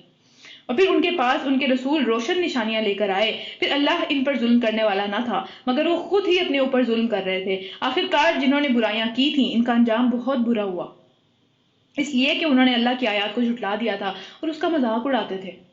جو سنتا تھا اس کا بھی مذاق اڑاتے تھے، جو سناتا تھا اس کا بھی مذاق اڑاتے تھے، جو عمل کرتا تھا اس کا بھی مذاق اڑاتے تھے، بس سنتے نہیں تھے. ہم نے پڑھا تھا نا پہلے بھی کہ جو چیز ہم ایکسیپٹ نہیں کرنا چاہتے نا اس کا ہم مذاق بنا کے اڑانے لگتے ہیں تاکہ کوئی بھی اس کو سیریس نہ لے. تو ان کا بھی یہی ایٹیٹیوڈ تھا. پھر اللہ ہی جو ہے وہ خلقت کی ابتدا کرتا ہے اور وہی دوبارہ ان کو پیدا کرے گا، پھر اسی کی طرف تم پلٹائے جاؤ گے. اور جب وہ قیامت کی گھڑی آ جائے گی تو اس دن مجرم ہکے بکے رہ جائیں گے. ان کو سمجھ ہی نہیں آئے گی کیا ہوا، حالانکہ وہی وہ چیز ہے جس کو وہ مانگتے چلے جا رہے ہیں کہ لے آؤ قیامت، ہم بھی دیکھ لیں کیا قیامت ہے. تو جب آ جائے گی نا تو پھر وہ ہوش نہیں رہے گا. اور پھر ان کے ٹھہرائے ہوئے شریکوں میں سے کوئی ان کا سفارشی نہیں بن پائے گا، اور ان کے شریک سارے کے سارے انکار کرنے لگیں گے کہ ہم نے تو ان کو نہیں کہا تھا ہماری بات پہ کریں یا ہم سے جو ہے وہ مدد مانگے، ہم نے نہیں کہا تھا، اللہ تعالیٰ ان کو پکڑیں. اور جس روز وہ گھڑی برپا ہو جائے گی، قیامت کی گھڑی آ جائے گی، اس دن سب کے سب انسان الگ الگ گروہوں میں بٹ جائیں گے. یعنی جس کے ساتھ فالوئنگ تھی وہ وہیں کھڑا ہوگا اس کے ساتھ، اور باقی سارے آپس میں لڑ رہے ہوں گے. اور پھر جو ایمان والے ہوں گے وہ نہیں دوسرے. اور جو لوگ ایمان لائے اور جنہوں نے نیک اعمال کیے وہ ایک باغ میں خوش و خرم آرام سکون سے ہوں گے. اور جنہوں نے کفر کیا وہ ہماری آیات کو اور آخرت کی ملاقات کو جھٹلا دیا وہ عذاب میں حاضر کیے جائیں گے. وہ اس حالت میں آئیں گے اللہ کے پاس کہ عذاب ان کا پہلے ہی شروع ہو چکا ہوا ہوگا. اللہ تعالیٰ ہم سب کو اس طرح کی حالت سے محفوظ رکھیں. بس تسبیح بیان کرو اللہ کی جب تم شام کرتے ہو، یعنی مغرب کے ٹائم پہ. یہاں پہ 4 نمازوں کا ٹائم آ رہا ہے جو کہ اللہ تعالیٰ یہاں پہ ہمیں بتا رہے ہیں. تسبیح بیان کرو جب تم شام کرتے ہو، یعنی مغرب کے وقت، اور پھر صبح کے وقت یعنی فجر کے وقت. اور آسمانوں اور زمین میں اسی کی حمد ہے، ہر چیز اسی کی تسبیح کرتی چلی جا رہی ہے. اور تسبیح کرو تیسرے پہر یعنی عصر کے وقت، اور اس وقت جب تم ظہر کرتے ہو یعنی سورج بالکل اوپر آ جاتا ہے. اور زندے کو مردہ میں اللہ تعالیٰ ہی وہ ذات ہے جو کہ زندہ سے مردہ کو نکالتا ہے اور مردہ سے زندہ کو نکالتا ہے. یعنی ایک زندہ مرغی ہو، اس کے اندر سے ایک مردہ انڈا نکلتا، وہ بڑا بڑا انڈا تو کچھ بھی نہیں کرتا نا، جب تک کہ اس کے اوپر ایک پورا پروسیجر نہ فالو کیا جائے. اور اسی طرح اگر انسان ایک زندہ ہے، اس کے اندر سے خدا نخواستہ کسی کا مردہ بچہ نکلے، یہ بھی ایک زندہ سے مردہ کے نکلنے کی ایگزامپل ہے. اسی طریقے سے وہ بیج جو کہ مردہ ہوتا ہے، ٹھیک ہے، باہر پڑا ہوا ہوتا ہے، کچھ نہیں وہ کر سکتا، لیکن جب ہم اس کو زمین میں ڈال دیتے ہیں اور اس کو تھوڑا سا پانی دیتے ہیں تو وہ زندہ ہو کے ایک پودا بن جاتا ہے، جو کہ ہلتا ہے، بڑھتا ہے، روشنی کی طرف منہ کرتا ہے، ہر چیز کرتا ہے وہ. پھر تو یہ اللہ تعالیٰ کے کام ہے. اور پھر اسی طرح تم لوگ بھی موت سے زندہ کر دیے جاؤ گے. اللہ کے لیے مشکل نہیں ہے یہ کام، لیکن بار بار جو ہے موت سے اٹھنا، قیامت کی گھڑی اس لیے آ رہی ہے کیونکہ مکہ والے جو تھے وہ اس چیز کے وہ بلیو نہیں کرتے تھے، اور ہم بھی نہیں کرتے عام طور پہ. ویسے منہ سے تو کہہ دیتے ہیں لیکن یقین نہیں ہے. اگر یقین ہوتا تو ہماری حرکتیں ایسی نہ ہوتی نا. پھر رکو نمبر 3، اس کی نشانیوں میں سے یہ ہے کہ اس نے تمہیں مٹی سے پیدا کیا، پھر سب انسانوں کو ادھر ادھر پھیلا دیا اس نے. اور اس کی نشانیوں میں سے ہے یہ کہ تم سارے کے سارے ایک ہی نسل سے ہو اور تمہاری بیویاں بھی اسی نسل سے ہیں. یعنی کوئی جانور نہیں ہے، بیویاں بھی اسی نسل سے ہیں، ایک دوسرے کو سمجھتے ہیں، ساری باتیں ایک دوسرے سے کر سکتے ہیں، تاکہ تم ایک دوسرے کے پاس سکون حاصل کرو. اور تمہارے درمیان میں محبت اور رحمت اللہ تعالیٰ پیدا کر دیتے ہیں. جب وہ بیویاں بنتی ہیں تو ایک محبت کا رشتہ قائم ہو جاتا ہے. پھر یقیناً اس میں بہت ساری نشانیاں ہیں ان لوگوں کے لیے جو غور و فکر کرتے ہیں. اور اس کی نشانیوں میں سے آسمانوں اور زمین کی پیدائش ہے، اور تمہاری زبانوں اور تمہارے رنگوں کا اختلاف ہے. وہ جیسے چاہتا ہے کسی کو پیدا کر دیتا ہے، وہ اس کی مرضی ہے. دیکھیں کتنی زیادہ حکمت کی بات ہے، ہم کتنی زیادہ ویرائٹی لے کے آ سکتے ہیں. ایک انسان کا ایک اسپیسیفک سٹائل ہوتا ہے، وہ اس میں کتنی ویرائٹی لے کے آ سکتا ہے. ایک کھانے کی کوکنگ کا سٹائل ہوتا ہے، ایک اگر پینٹر ہے اس کا ایک پینٹنگ کا سٹائل ہوتا ہے. اللہ تعالیٰ کی دیکھیں کتنی اچھی کریشن ہے، ہر چیز دوسرے سے ڈفرینٹ ہے. کتنا بڑا وہ خدا ہے، کتنا بڑا وہ آقا ہے ہم سب کا، وہ کتنا بڑا پیارا مصور ہے کہ جس نے اتنی خوبصورت چیزیں بنائی ہیں دنیا کے اندر نا. تو یہ نشانی ہے ہم سب کے لیے. یقیناً اس میں بہت ساری نشانیاں ہیں عقل مند لوگوں کے لیے، اور ان نشانیوں میں سے تمہارے رات کو اور دن کو سونا اور تمہارا اس کا فضل تلاش کرنا ہے. یقیناً اس میں بہت ساری نشانیاں ہیں ان لوگوں کے لیے جو غور و فکر کرتے ہیں. لیکن نشانیاں نشانیاں نشانیاں چلتی چلی جا رہی ہیں، تاکہ عقلی بات کی جا رہی ہے. یہاں پہ وہ لوگ ڈیمانڈ کر رہے تھے کہ سامنے نظر آنے والی نشانی چاہیے، کوئی معجزہ چاہیے. اللہ تعالیٰ نے جواب کس بات میں دیا کہ سنو اور سمجھو اس بات کو، دل گواہی دے گا، یہ نشانی ہے. اور اس نشانیوں میں سے ہے کہ وہ بجلی چمکا کر تمہیں دکھاتا ہے، جس کو تم خوف کے ساتھ بھی دیکھتے ہو اور امید کے ساتھ بھی دیکھتے ہو کہ بھئی ہاں بارش آنے والی ہے شاید. اور پھر آسمان سے پانی برساتا ہے، اور پھر اس کے ذریعے زمین کو اس کی موت کے بعد یعنی بنجر زمین کو وہ زندہ کر دیتا ہے، اس کے اندر سے زندہ چیزیں نکلتی ہیں. یقیناً اس میں بہت ساری نشانیاں ہیں ان لوگوں کے لیے جو عقل سے کام لیتے ہیں. اور یہ اس میں سے ایک اور نشانی یہ بھی ہے کہ آسمان اور زمین اس کے حکم سے قائم ہیں اپنی جگہ پہ، ایک دوسرے کے اوپر گر نہیں جاتے. پھر جو ہی اس نے تمہیں زمین سے پکارا، تم ایک ہی پکار میں سارے کے سارے اٹھ کے آ جاؤ گے قیامت والے دن. ایک بات، ایک دفعہ اس کے پکارنے کی دیر ہے، سب اٹھ کے کھڑے ہو جائیں گے. جتنا غرور ہے، جتنے سارے مسئلے ہیں، یہ سارے کے سارے یہیں رہ جانے ہیں. چاہتے نہ چاہتے اس کی پکار پہ اٹھ پہ جانا پڑے گا. تو آج بھی چاہ کے اس کی پکار مان لینی چاہیے، کیونکہ کل کو تو نہ چاہتے ہوئے بھی ماننی ہے. تو بہتر ہے کہ آج ہی مان لیں نا ہم. تو پھر آسمانوں اور زمین میں جو کچھ بھی ہے وہ سب اس کی مخلوق ہے، سب کے سب اس کے ہی آگے جھکے ہوئے ہیں. وہی ہے جو تخلیق کی ابتدا کرتا ہے اور پھر دوبارہ وہی پیدا کرے گا، وہ کرے گا واپس پیدا. کتنی دفعہ ہم نے یہ بات پڑھ لی. اور پھر اس کے لیے یہ آسان تر ہے، یہ پہلے سے زیادہ آسان ہے پیدا کرنا دوسری دفعہ. آسمانوں اور زمین میں اسی کی صفات ہیں، سب سے بڑی اس کی صفات ہیں، اس جیسا کوئی نہیں ہے آسمانوں اور زمین میں، اور وہ بہت زبردست اور حکمت والا ہے. رکو نمبر 4، اور جو کوئی اور تمہیں خود تمہاری اپنی ہی ذات سے ایک مثال دیتا ہے، تمہارے اپنے اندر سے ایک مثال دیتا ہے کہ کیا تم ان غلاموں میں سے جو کہ تمہاری ملکیت ہیں، جو کہ تمہارے غلام ہیں، جن کو تم کچھ سمجھتے نہیں ہو، ایسے ہیں کہ تم یعنی اپنے مال کے ساتھ ان کو شریک نہیں کرتے، ان کو کچھ سمجھتے نہیں ہو، لیکن اپنے آپس میں جو لوگ ہیں ان کے جیسا تم ان کو نہیں سمجھتے، تو پھر تم اللہ کے ساتھ کیوں شریک ٹھہرا دیتے ہو اس کے غلاموں کو؟ یعنی یہ مثال اللہ تعالیٰ نے ہماری ہی زندگی کے اندر ہمیں دی کہ جو ہم مال میں ہم سے کم ہوتے ہیں، یا پھر ہماری ان کے اوپر ایک پوری اتھارٹی ہوتی ہے، جیسے کہ غلام کے اوپر اس وقت تھی، اب تو نہیں ہے، لیکن بہرحال اس کو جب ہم اپنے مطابق نہیں سمجھتے، اس کو جب ہم اپنے کسی معاملے میں شریک نہیں کرتے، اس کو جب ہم اپنے کسی فیصلے میں شریک نہیں کرتے، تو اللہ کے ساتھ یہ چیزیں کیوں تم لوگ ڈالتے ہو، یا کیوں ہم ڈالتے ہیں ان چیزوں کو کہ انسانوں میں سے کسی کا یا پھر کسی بت کا یا کسی جن کا اللہ تعالیٰ کے ساتھ کسی معاملے میں جو ہے وہ شرکت ہے. یہ عقل کی بات ہے نا، سوچنے والی بات ہے. جب ہم خود اپنے لیے اس چیز کو پسند نہیں کرتے تو اللہ کے ساتھ کیوں ایسی ہم ناانصافی کرتے ہیں، کیوں اللہ کے ساتھ ایسا ظلم کر دیتے ہیں ہم؟ پھر وہ تو سب سے اونچا بادشاہ ہے اور ہم تو سب سے گھٹیا غلام ہیں اس کے. کس قدر اس کی ہمارے اوپر اتھارٹی ہے، ہمارے اپنے غلاموں پہ ہماری اس طرح کی اتھارٹی نہیں ہوتی. اور پھر بھی ہم یہ اتنا بڑا سمجھ لیں کہ جھوٹ بولتے ہیں کہ اللہ تعالیٰ نے دنیا میں جتنی چیزیں پیدا کی ہیں انہیں غلاموں میں سے کوئی اللہ تعالیٰ کے ساتھ بھی شریک ہے، جب ہم اپنے غلاموں کو اپنے برابر بیٹھنا بھی پسند نہیں کرتے. تو یہ تو بڑی غلط بات ہوئی. تو اس طرح ہم آیات کھول کھول کر پیش کرتے ہیں ان لوگوں کے لیے جو عقل سے کام لیتے ہیں. عقل والوں کو سمجھ آ جاتی ہے بات ٹھیک ہو رہی ہے، مگر یہ ظالم بے سمجھے بوجھے اپنے ہی دماغ کے پیچھے پڑے ہوئے ہیں، بس ان کے نہیں آتے، ان کے دماغ میں آ بھی جاتی ہے تو اپنی اور کوئی باتیں دلیلیں لے کے آ جاتے ہیں اس کو کاؤنٹر کرنے کے لیے۔ اب کون اس شخص کا راستہ دکھا سکتا ہے جسے اللہ تعالیٰ نے بھٹکا دیا ہو؟ ایسے لوگوں کا تو کوئی مددگار نہیں ہو سکتا۔ بس اے نبی صلی اللہ علیہ وسلم، یکسو ہو کر اپنا دین اسی کے لیے کر دو، اللہ تعالیٰ کی طرف کر دو، باقی کوئی بندہ تمہیں جو ہے وہ ادھر ادھر نہ لے کے جا سکے۔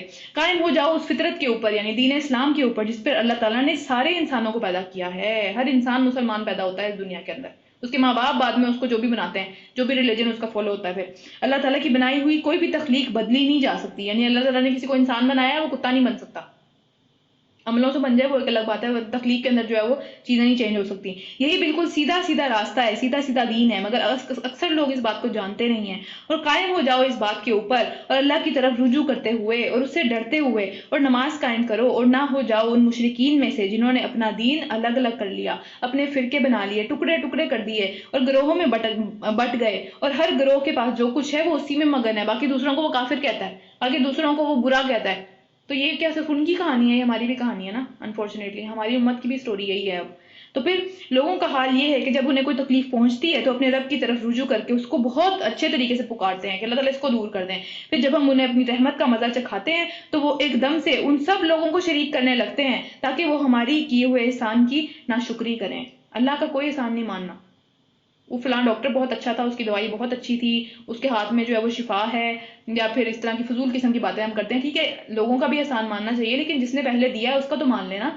اسی ڈاکٹر کے پاس بہت سارے ایسے مریض آتے ہوں گے جس کے پاس نہیں ہے شفا، جن کو نہیں مل رہی شفا، تو اللہ کا احسان ہے، اللہ تعالیٰ جس کو چاہے دے۔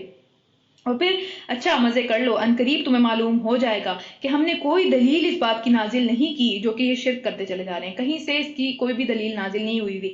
پھر جب ہم ان لوگوں کو رحمت کا مزہ چکھاتے ہیں تو اس پر وہ اکڑنے لگتے ہیں کہ ہم تو تھے ہی اسی قابل، یہ تو ہونا ہی تھا، ہمارے ساتھ تو اچھا ہونا ہی چاہیے، ہم تو ہیں ہی اتنے اچھے۔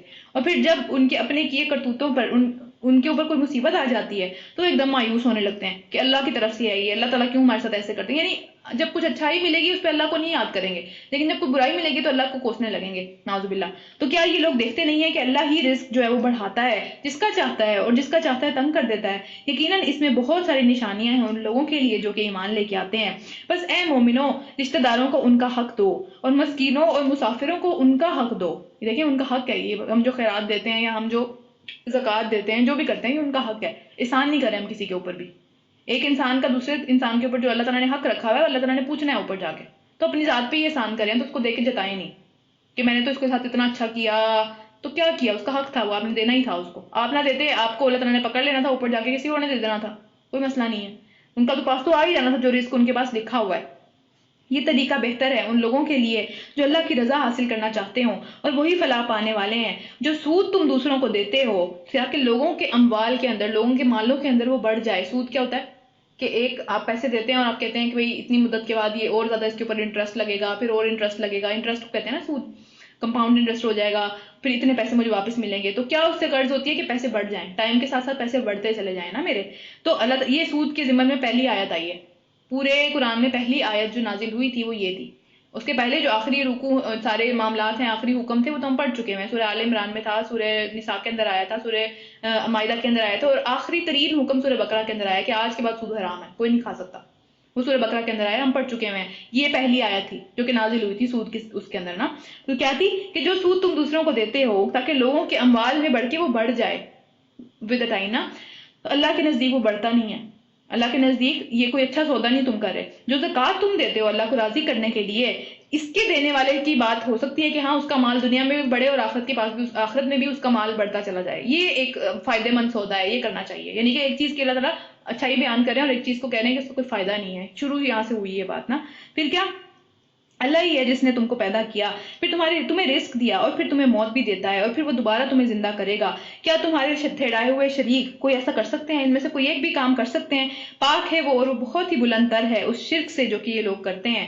خشکی اور تری میں فساد برپا ہو گیا لوگوں کے اپنے ہاتھوں کی کمائی سے، تاکہ مزہ چکھائے اللہ تعالیٰ ان میں سے بعض کو بعض کا، تاکہ وہ اپنے اعمال سے باز آ جائیں۔ دیکھیں آج کل جو عذاب آتے ہیں ہمارے اوپر، وہ لوگوں کی وجہ سے آ رہے ہوتے ہیں، جنگ کہیں شروع ہو جاتی ہے، کہیں کوئی اس طرح کا معاملہ شروع ہو جاتا ہے، یہ سارے اللہ تعالیٰ لوگوں کے ذریعے سے ہی لوگوں کو عذاب کا مزہ چکھا رہے ہوتے ہیں۔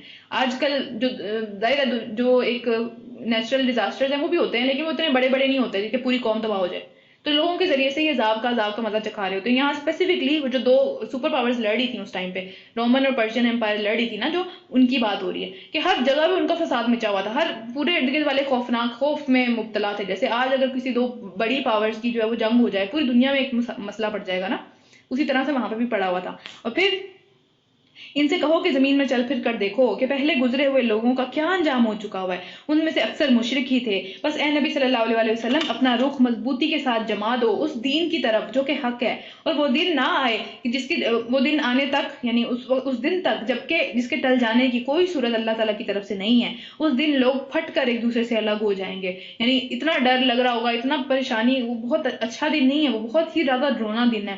پھر جس نے کفر کیا اس کے کفر کا وبال اسی کے اوپر ہے، اور جس نے لوگوں کے ساتھ نیک اعمال کیے، جن لوگوں نے اللہ کے ساتھ بھی اپنے معاملات ٹھیک رکھے، لوگوں کے ساتھ بھی، اور ان کے اپنے لیے ہی انہوں نے جو ہے وہ اپنا راستہ صاف کر لیا، اپنے لیے ہی کامیابی کا راستہ انہوں نے چن لیا، تاکہ اللہ ایمان لانے والے اور عمل صالح کرنے والے کو اپنے فضل سے جزا دے. یقیناً وہ کافروں کو پسند نہیں کرتا. دنیا میں اللہ نے کافروں کو کتنا اعمال دیا ہوا ہے، ہم دیکھتے ہیں نا، لیکن وہ پسند نہیں کرتا انہیں، وہ اس قابل نہیں سمجھتا اللہ تعالیٰ ان کو کہ وہ آخرت میں ان کو کوئی حصہ دے. اسی لیے ان کا آخرت میں کوئی حصہ ہے ہی نہیں. آخرت اصل چیز ہے، اصل جو اللہ تعالیٰ کی سمجھ لے ماسٹر پیس ہے، وہ تو آخرت میں جنت ہے. تو اللہ تعالیٰ نے وہ صرف انہی لوگوں کے لیے مخصوص کر دی جو کہ اس کو کما لیں گے. تو اللہ تعالیٰ ہم سب کو ان لوگوں میں سے کرے کہ ہم کما لیں اسے دنیا کے اندر ہی نا. اس کی نشانیوں میں سے ہے کہ وہ ہوائیں بھیجتا ہے بشارت لیے ہوئے، اور اپنی رحمت سے تمہاری کشتیاں چلتی ہیں تمہاری ساری کی ساری، اور اس سے تم فضل تلاش کرتے ہو اللہ تعالیٰ کا. یعنی سمندر میں جا کے ہیرے موتی بھی نکلتے ہیں اس کے اندر سے، اس کے علاوہ مچھلیوں سے بھی، جو بھی معاملات ہیں، پھر تاکہ تم اس کے شکر گزار بنو. اور ہم نے تم سے پہلے رسولوں کو اس قوم کی طرف بھیجا، اور اس کے پاس روشن نشانیاں لے کر آئے وہ نبی جو تھے، رسول تھے. پھر جنہوں نے جرم کیا ہم نے ان سے انتقام لیا، اور ہم پر یہ حق تھا کہ ہم مومنوں کی مدد کریں. اللہ تعالیٰ کے اوپر ابھی بھی حق ہے.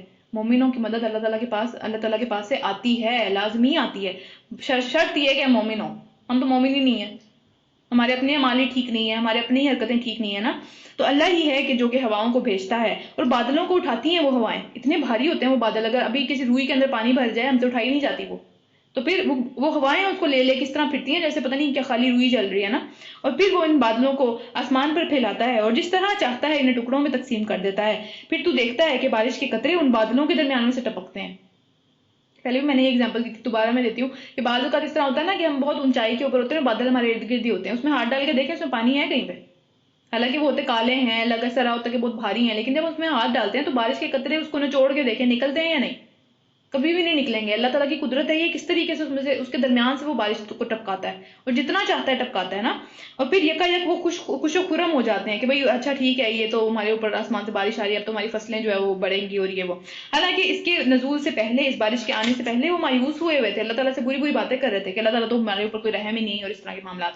دیکھو اللہ کی رحمت کے اثرات سے مردہ پڑی ہوئی بنجر زمین کو وہ کس طرح زندہ کرتا ہے، کس طریقے سے اس میں جان آ جاتی ہے، اس کے اندر سے جو ہے وہ زندہ پودے نکلنے لگتے ہیں. یقیناً وہ مردوں کو بھی زندگی بخشنے والا ہے، ہمیں بھی زندہ کھڑا کر دے گا، اور ہر چیز پر قادر ہے. اور اگر ہم ایسی ہوا بھیج دیں جس کے اثر سے ان کی ساری کھیتی اجڑ جائے تو وہ کفر کرتے رہ جائیں گے. کیا کفر کریں گے؟ وہ اللہ سے شکوے، اللہ تعالیٰ کی ناشکری. جو اتنی اللہ تعالیٰ نے نعمتیں دی ان کا کوئی شکر نہیں کہ وہ کھیتی کھڑی کیسے ہو گئی. وہ سارے کے سارے کھیت جو تھے، وہ سارے کے سارے پھل پھول جو بھی تھے، وہ کھڑے کیسے ہو گئے؟ وہ کھڑے بھی تو اللہ نے کیے ہیں. لیکن اگر ایک ایسی ہوا آ جائے جس سے ان کو کچھ نقصان ہو جائے تو پھر وہ کفر کرنے لگتے ہیں. لیکن کفر کا لفظ یہاں پہ شکر کی سینس میں یوز ہوا ہے کہ وہ شکر نہیں کرتے. تو ہم کتنے بڑے کافر ہیں اس معاملے میں؟ ہم میں سے کون کتنا شکر کرتا ہے اللہ تعالیٰ کا کہ اگر اللہ تعالیٰ نے کوئی پریشانی دے بھی دی تو کوئی بات نہیں، اللہ تعالیٰ ہی اس کو واپس ٹال دیں گے. اور اللہ تعالیٰ انہی کو پریشانیاں دیتا ہے، انہی کو اوپر مصیبتیں آتی ہیں جو کہ اللہ کے قریب ہوتے ہیں نا، تاکہ وہ مزید پاک صاف ہوتے چلے جائیں. ہم نے پہلے بھی پڑھا ہے کہ کیا ہم ایسے ہی چھوڑ دیے جائیں گے کہ بس ہاں کہہ دیا کہ ہم مومن ہیں تو بس مومن ہیں؟ آزمائشیں تو آ کے رہیں گی، اللہ تعالیٰ تو دیکھ کے رہیں گے کہ کون بندہ سچا ہے اس بات کے اندر اور کون بندہ جو ہے وہ جھوٹ بول رہا ہے. تو اے نبی صلی اللہ علیہ وسلم تم مردوں کو سنا نہیں سکتے، وہ سن نہیں سکتے جن کے دل مر چکے، اور ان کو بہروں کو اپنی پکار نہیں سنا سکتے جو کہ پیٹھ پھیر کر بھاگے چلے جا رہے ہیں. اور نہ تم اندھوں کو ان کو جو ہے وہ صحیح راستہ بتا سکتے ہو، وہ نہیں دیکھیں گے. تم تو صرف انہیں ہی سنا سکتے ہو جو ہماری آیات کے اوپر ایمان رکھتے ہیں اور جھکے ہوئے ہیں، وہ اپنی غلطیوں کو تسلیم کر لیتے ہیں، وہ مان لیتے ہیں بات کو. ایسے لوگ جو کہ ایمان بھی رکھتے ہیں اور جن کے اندر اتنا غرور ہے کہ وہ بالکل کچھ سننے کے موڈ میں ہی نہیں آتے کبھی بھی، ان کو بھی سمجھ میں نہیں آ سکتی بات.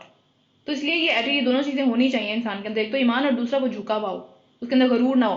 تو رکو نمبر 6، اللہ ہی تو ہے جس نے بہت کمزوری کی حالت سے تم کو پیدا کیا. بچہ کتنا کمزور ہوتا ہے، نہ بتا سکتا ہے نہ بول سکتا ہے. ایون جانوروں کے بچے ان سے بہتر ہوتے ہیں انسانوں کے بچوں سے. وہ اٹھتے پیدا ہوتے ہی چلنا شروع ہو جاتے ہیں، ان کو پتا ہوتا ہے کیا کرنا ہے کیا نہیں کرنا. تو انسان کا بچے کو کتنا ٹائم لگتا ہے ایک اپنے اپنے اس کے اوپر آنے میں کہ ہاں وہ واقعی اب کچھ کر سکتا ہے، کتنا ٹریننگ کتنا ٹائم لگتا ہے اس کو سنبھالنے میں نا. تو پھر اس کے بعد شدید ترین جو ایک کمزوری کے بعد اس نے تمہیں طاقت بخش دی. ہم پھر اپنے جوان ہو گئے، غرور میں پڑ گئے، اپنے آپ میں آ گئے، اور پھر اس قوت کے بعد وہ تمہیں پھر کمزور اور بڑا کر دے گا. یعنی دیکھیں جو چیز جہاں سے آئی ہے نا اسے وہیں جانا ہے واپس. ہمیشگی کے لیے ہماری یہ جوانیاں نہیں ہیں، ہمیشگی کے لیے ہماری یہ ساری صلاحیتیں نہیں ہیں، انہوں نے چلے جانا ہے. جب تک یہ ہیں ان کا فائدہ اٹھا لینا چاہیے. تو پھر جو کچھ چاہتا ہے وہ پیدا کر دیتا ہے، اور سب کچھ جاننے والا ہے، ہر چیز پر قدرت رکھنے والا ہے. اور جب وہ قیامت کی گھڑی آ جائے گی تو مجرم قسمیں کھا کھا کر کہیں گے کہ ہم نے ایک گھڑی سے زیادہ بھی ہم دنیا میں نہیں ٹھہرے. اتنی تھوڑا ٹائم تھا جو دنیا میں ہم ٹھہرے ہیں، اور اس تھوڑے سے ٹائم کے اندر ہماری غرور اور تکبر دیکھیں ذرا، ضدیں دیکھیں ہماری کیا معاملات ہیں ہمارے. اور پھر اسی طرح وہ دنیا کی زندگی میں بھی دھوکہ کھایا کرتے تھے. یعنی جس طرح وہاں پہ اڑے ہوئے تھے نا اپنی ضد کے اوپر دنیا کی زندگی میں، ویسے ہی وہاں پہ بھی اڑے رہیں گے کہ ایک گھڑی سے زیادہ ہم نہیں ٹھہرے. اور اسی طرح جو علم والے اور ایمان والے ہوں گے وہ کہیں گے کہ اللہ کی تقدیر میں تو تم روز حشر تک وہاں پڑے رہے ہو اس قبر کے اندر. اسی طرح سے اتنا ٹائم گزر گیا لیکن آج تم یہاں بھی نہیں مان رہے اور تم دنیا میں بھی نہیں مانتے تھے، اپنی ضد پہ ہی قائم رہو گے. اور پھر یہی وہ روز حشر ہے جسے تم نہ جانتے تھے اور نہ پہچانتے تھے، نہ ماننے کے لیے تیار تھے. بس وہ دن ہوگا کہ جب ظالموں کو ان کی معافی کوئی فائدہ نہیں دے گی، اور نہ ہی ان کو معافی مانگنے کے لیے کہا جائے گا کہ آج تم معافی مانگ لو. ہم نے اس قرآن کو لوگوں کو طرح طرح کی طرح سے سمجھایا اس قرآن کے اندر. تو تم خواہ کوئی بھی نشانی لے آؤ، جن لوگوں نے نہیں ماننا انہوں نے نہیں ماننا، وہ یہی کہیں گے کہ تم باطل پر ہو، تم جھوٹ بول رہے ہو، یہ غلط بات ہے. تو اس طرح ہم نے ان کے دلوں کے اوپر مہر لگا دی. تو پھر وہ بے علم ہی رہیں گے، وہ کبھی بھی اس بات کو سمجھ ہی نہیں سکیں گے، مان ہی نہیں سکیں گے کبھی بھی. بس اے نبی صلی اللہ علیہ وسلم صبر کرو. دیکھیں نبی صلی اللہ علیہ وسلم کا صبر کتنا زیادہ تھا، اتنی زیادہ مشکلات ان کی زندگی میں آئی، نہ ماں تھی نہ باپ تھی، اتنا جس سے وہ پیار کرتے تھے وہ ان کی دنیا سے چلا جاتا تھا، ان کی اولاد میں سے کوئی بیٹا نہیں زندہ رہا. کتنی مشکلات کے اندر سے وہ گزرے، اپنوں نے جو ہے وہ اتنا زیادہ تنگ کیا انہیں، اپنا سارا اپنی ساری کی ساری ملک چھوڑ کے ان کو جانا پڑا. کتنی مشکلات آئی، اور پھر بھی اللہ تعالیٰ کہہ رہے ہیں صبر کرو، یقیناً اللہ کا وعدہ سچا ہے. اور ہرگز ہلکا نہ پائیں تم کو وہ لوگ جو کہ کافر ہیں. یعنی کسی بھی معاملے کے اندر ان کی ساری تکلیفیں، یہ سارے الزامات، یہ ساری دھمکیاں، یہ مذاق اڑانا، یہ کسی بھی صورت تمہیں تمہاری اصل چیز سے ہٹا نہ دیں، ہلکا نہ پائیں وہ تمہیں. یعنی ظاہر ہلکا ہوتا ہے انسان تو پھر وہ کسی بھی چیز پہ چلا جاتا ہے نا، اس کی اپنی کوئی اصل ہی نہیں ہوتی، اپنی کوئی ویلیوز ہی نہیں ہوتی. چلے آگے چلتے ہیں. سورہ لقمان، یہ بھی مکی صورت ہے. شروع کرتے ہیں اللہ کے نام سے جو بہت ہی مہربان نہایت رحم کرنے والا ہے. الف لام میم، یہ تیسری صورت آئی ہے. پھر اس کے بعد یہ کتاب حکیم کی آیات ہیں، ہدایت اور رحمت ہے نیک لوگوں کے لیے جو کہ نماز قائم کرتے ہیں، زکوٰۃ دیتے ہیں اور آخرت پر پورا یقین رکھتے ہیں. یہی وہ لوگ ہیں جو اپنے رب کی طرف سے سیدھی راہ کے اوپر ہیں، اور یہی فلاح پانے والے ہیں. اللہ تعالیٰ ہم سب کو ان لوگوں میں سے کرے انشاءاللہ، آمین. اور پھر انسانوں میں سے کوئی ایسا بھی ہے جو کہ لہو الحدیث کا لفظ استعمال ہوا ہے نا یہاں پہ، جو کہ عجیب و غریب کوئی فضول سی چیز جو ہے. حدیث کا مطلب ہوتا ہے کوئی بات. اب آج تو ہم حدیث کا لفظ صرف نبی صلی اللہ علیہ وسلم کے ساتھ یوز کرتے ہیں نا، لیکن حدیث کا عربی میں مطلب ہوتا ہے کہ کوئی بھی بات. تو پھر لہو الحدیث کا مطلب ہے کوئی عجیب اس طرح کی بات کہ جس میں پڑھ کر انسان باقی سب ضروری چیزیں بھول جائے. تو عام طور پہ وہ چیزیں کون سی تھیں؟ اصل میں جو مکہ والے تھے وہ بہت تنگ آ گئے تھے اس بات سے کہ جو بھی نبی صلی اللہ علیہ وسلم کی بات سنتا تھا، قرآن سنتا تھا، وہ اس کا فین ہو جاتا تھا یا ایمان لے آتا تھا. وہ بہت تنگ آ گئے تھے اس بات سے.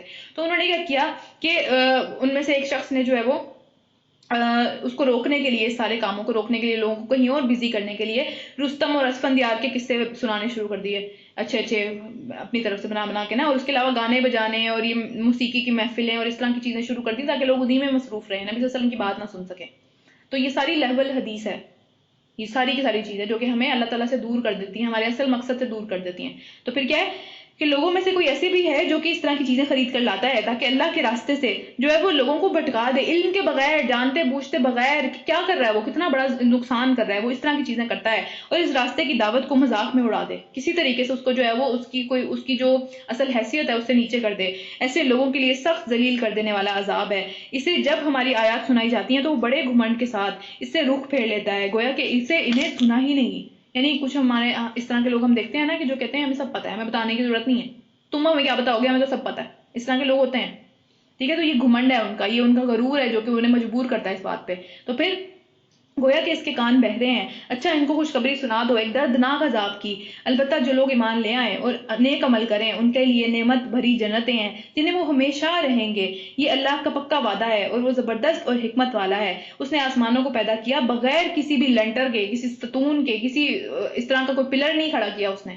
کس طرح اتنی بڑی چھت جو ہے وہ اسی طرح بغیر کسی پلر کی کھڑی ہوئی ہے. ہماری ایک چھت نہیں کھڑی ہوتی اتنی چھوٹی سے گھر کے اوپر, اس کے اندر پتہ نہیں کتنے دن لینٹر ڈلا رہتا ہے, پھر اس کے بعد اگر کوئی بہت ہی بڑی چھت ہو اس کے درمیان میں ستون لگانے پڑتے ہیں, پلرز ہوتے ہیں, پھر وہ کھڑی ہوتی ہے. اللہ تعالیٰ کی قدرت دیکھیں کہ بغیر کوئی ستون کے اس نے زمین میں پہاڑ جما دیے تاکہ وہ تمہیں لے کر چڑمڑ نہ ہو جائے, زمین کی سطح آپس میں مل نہ جائے.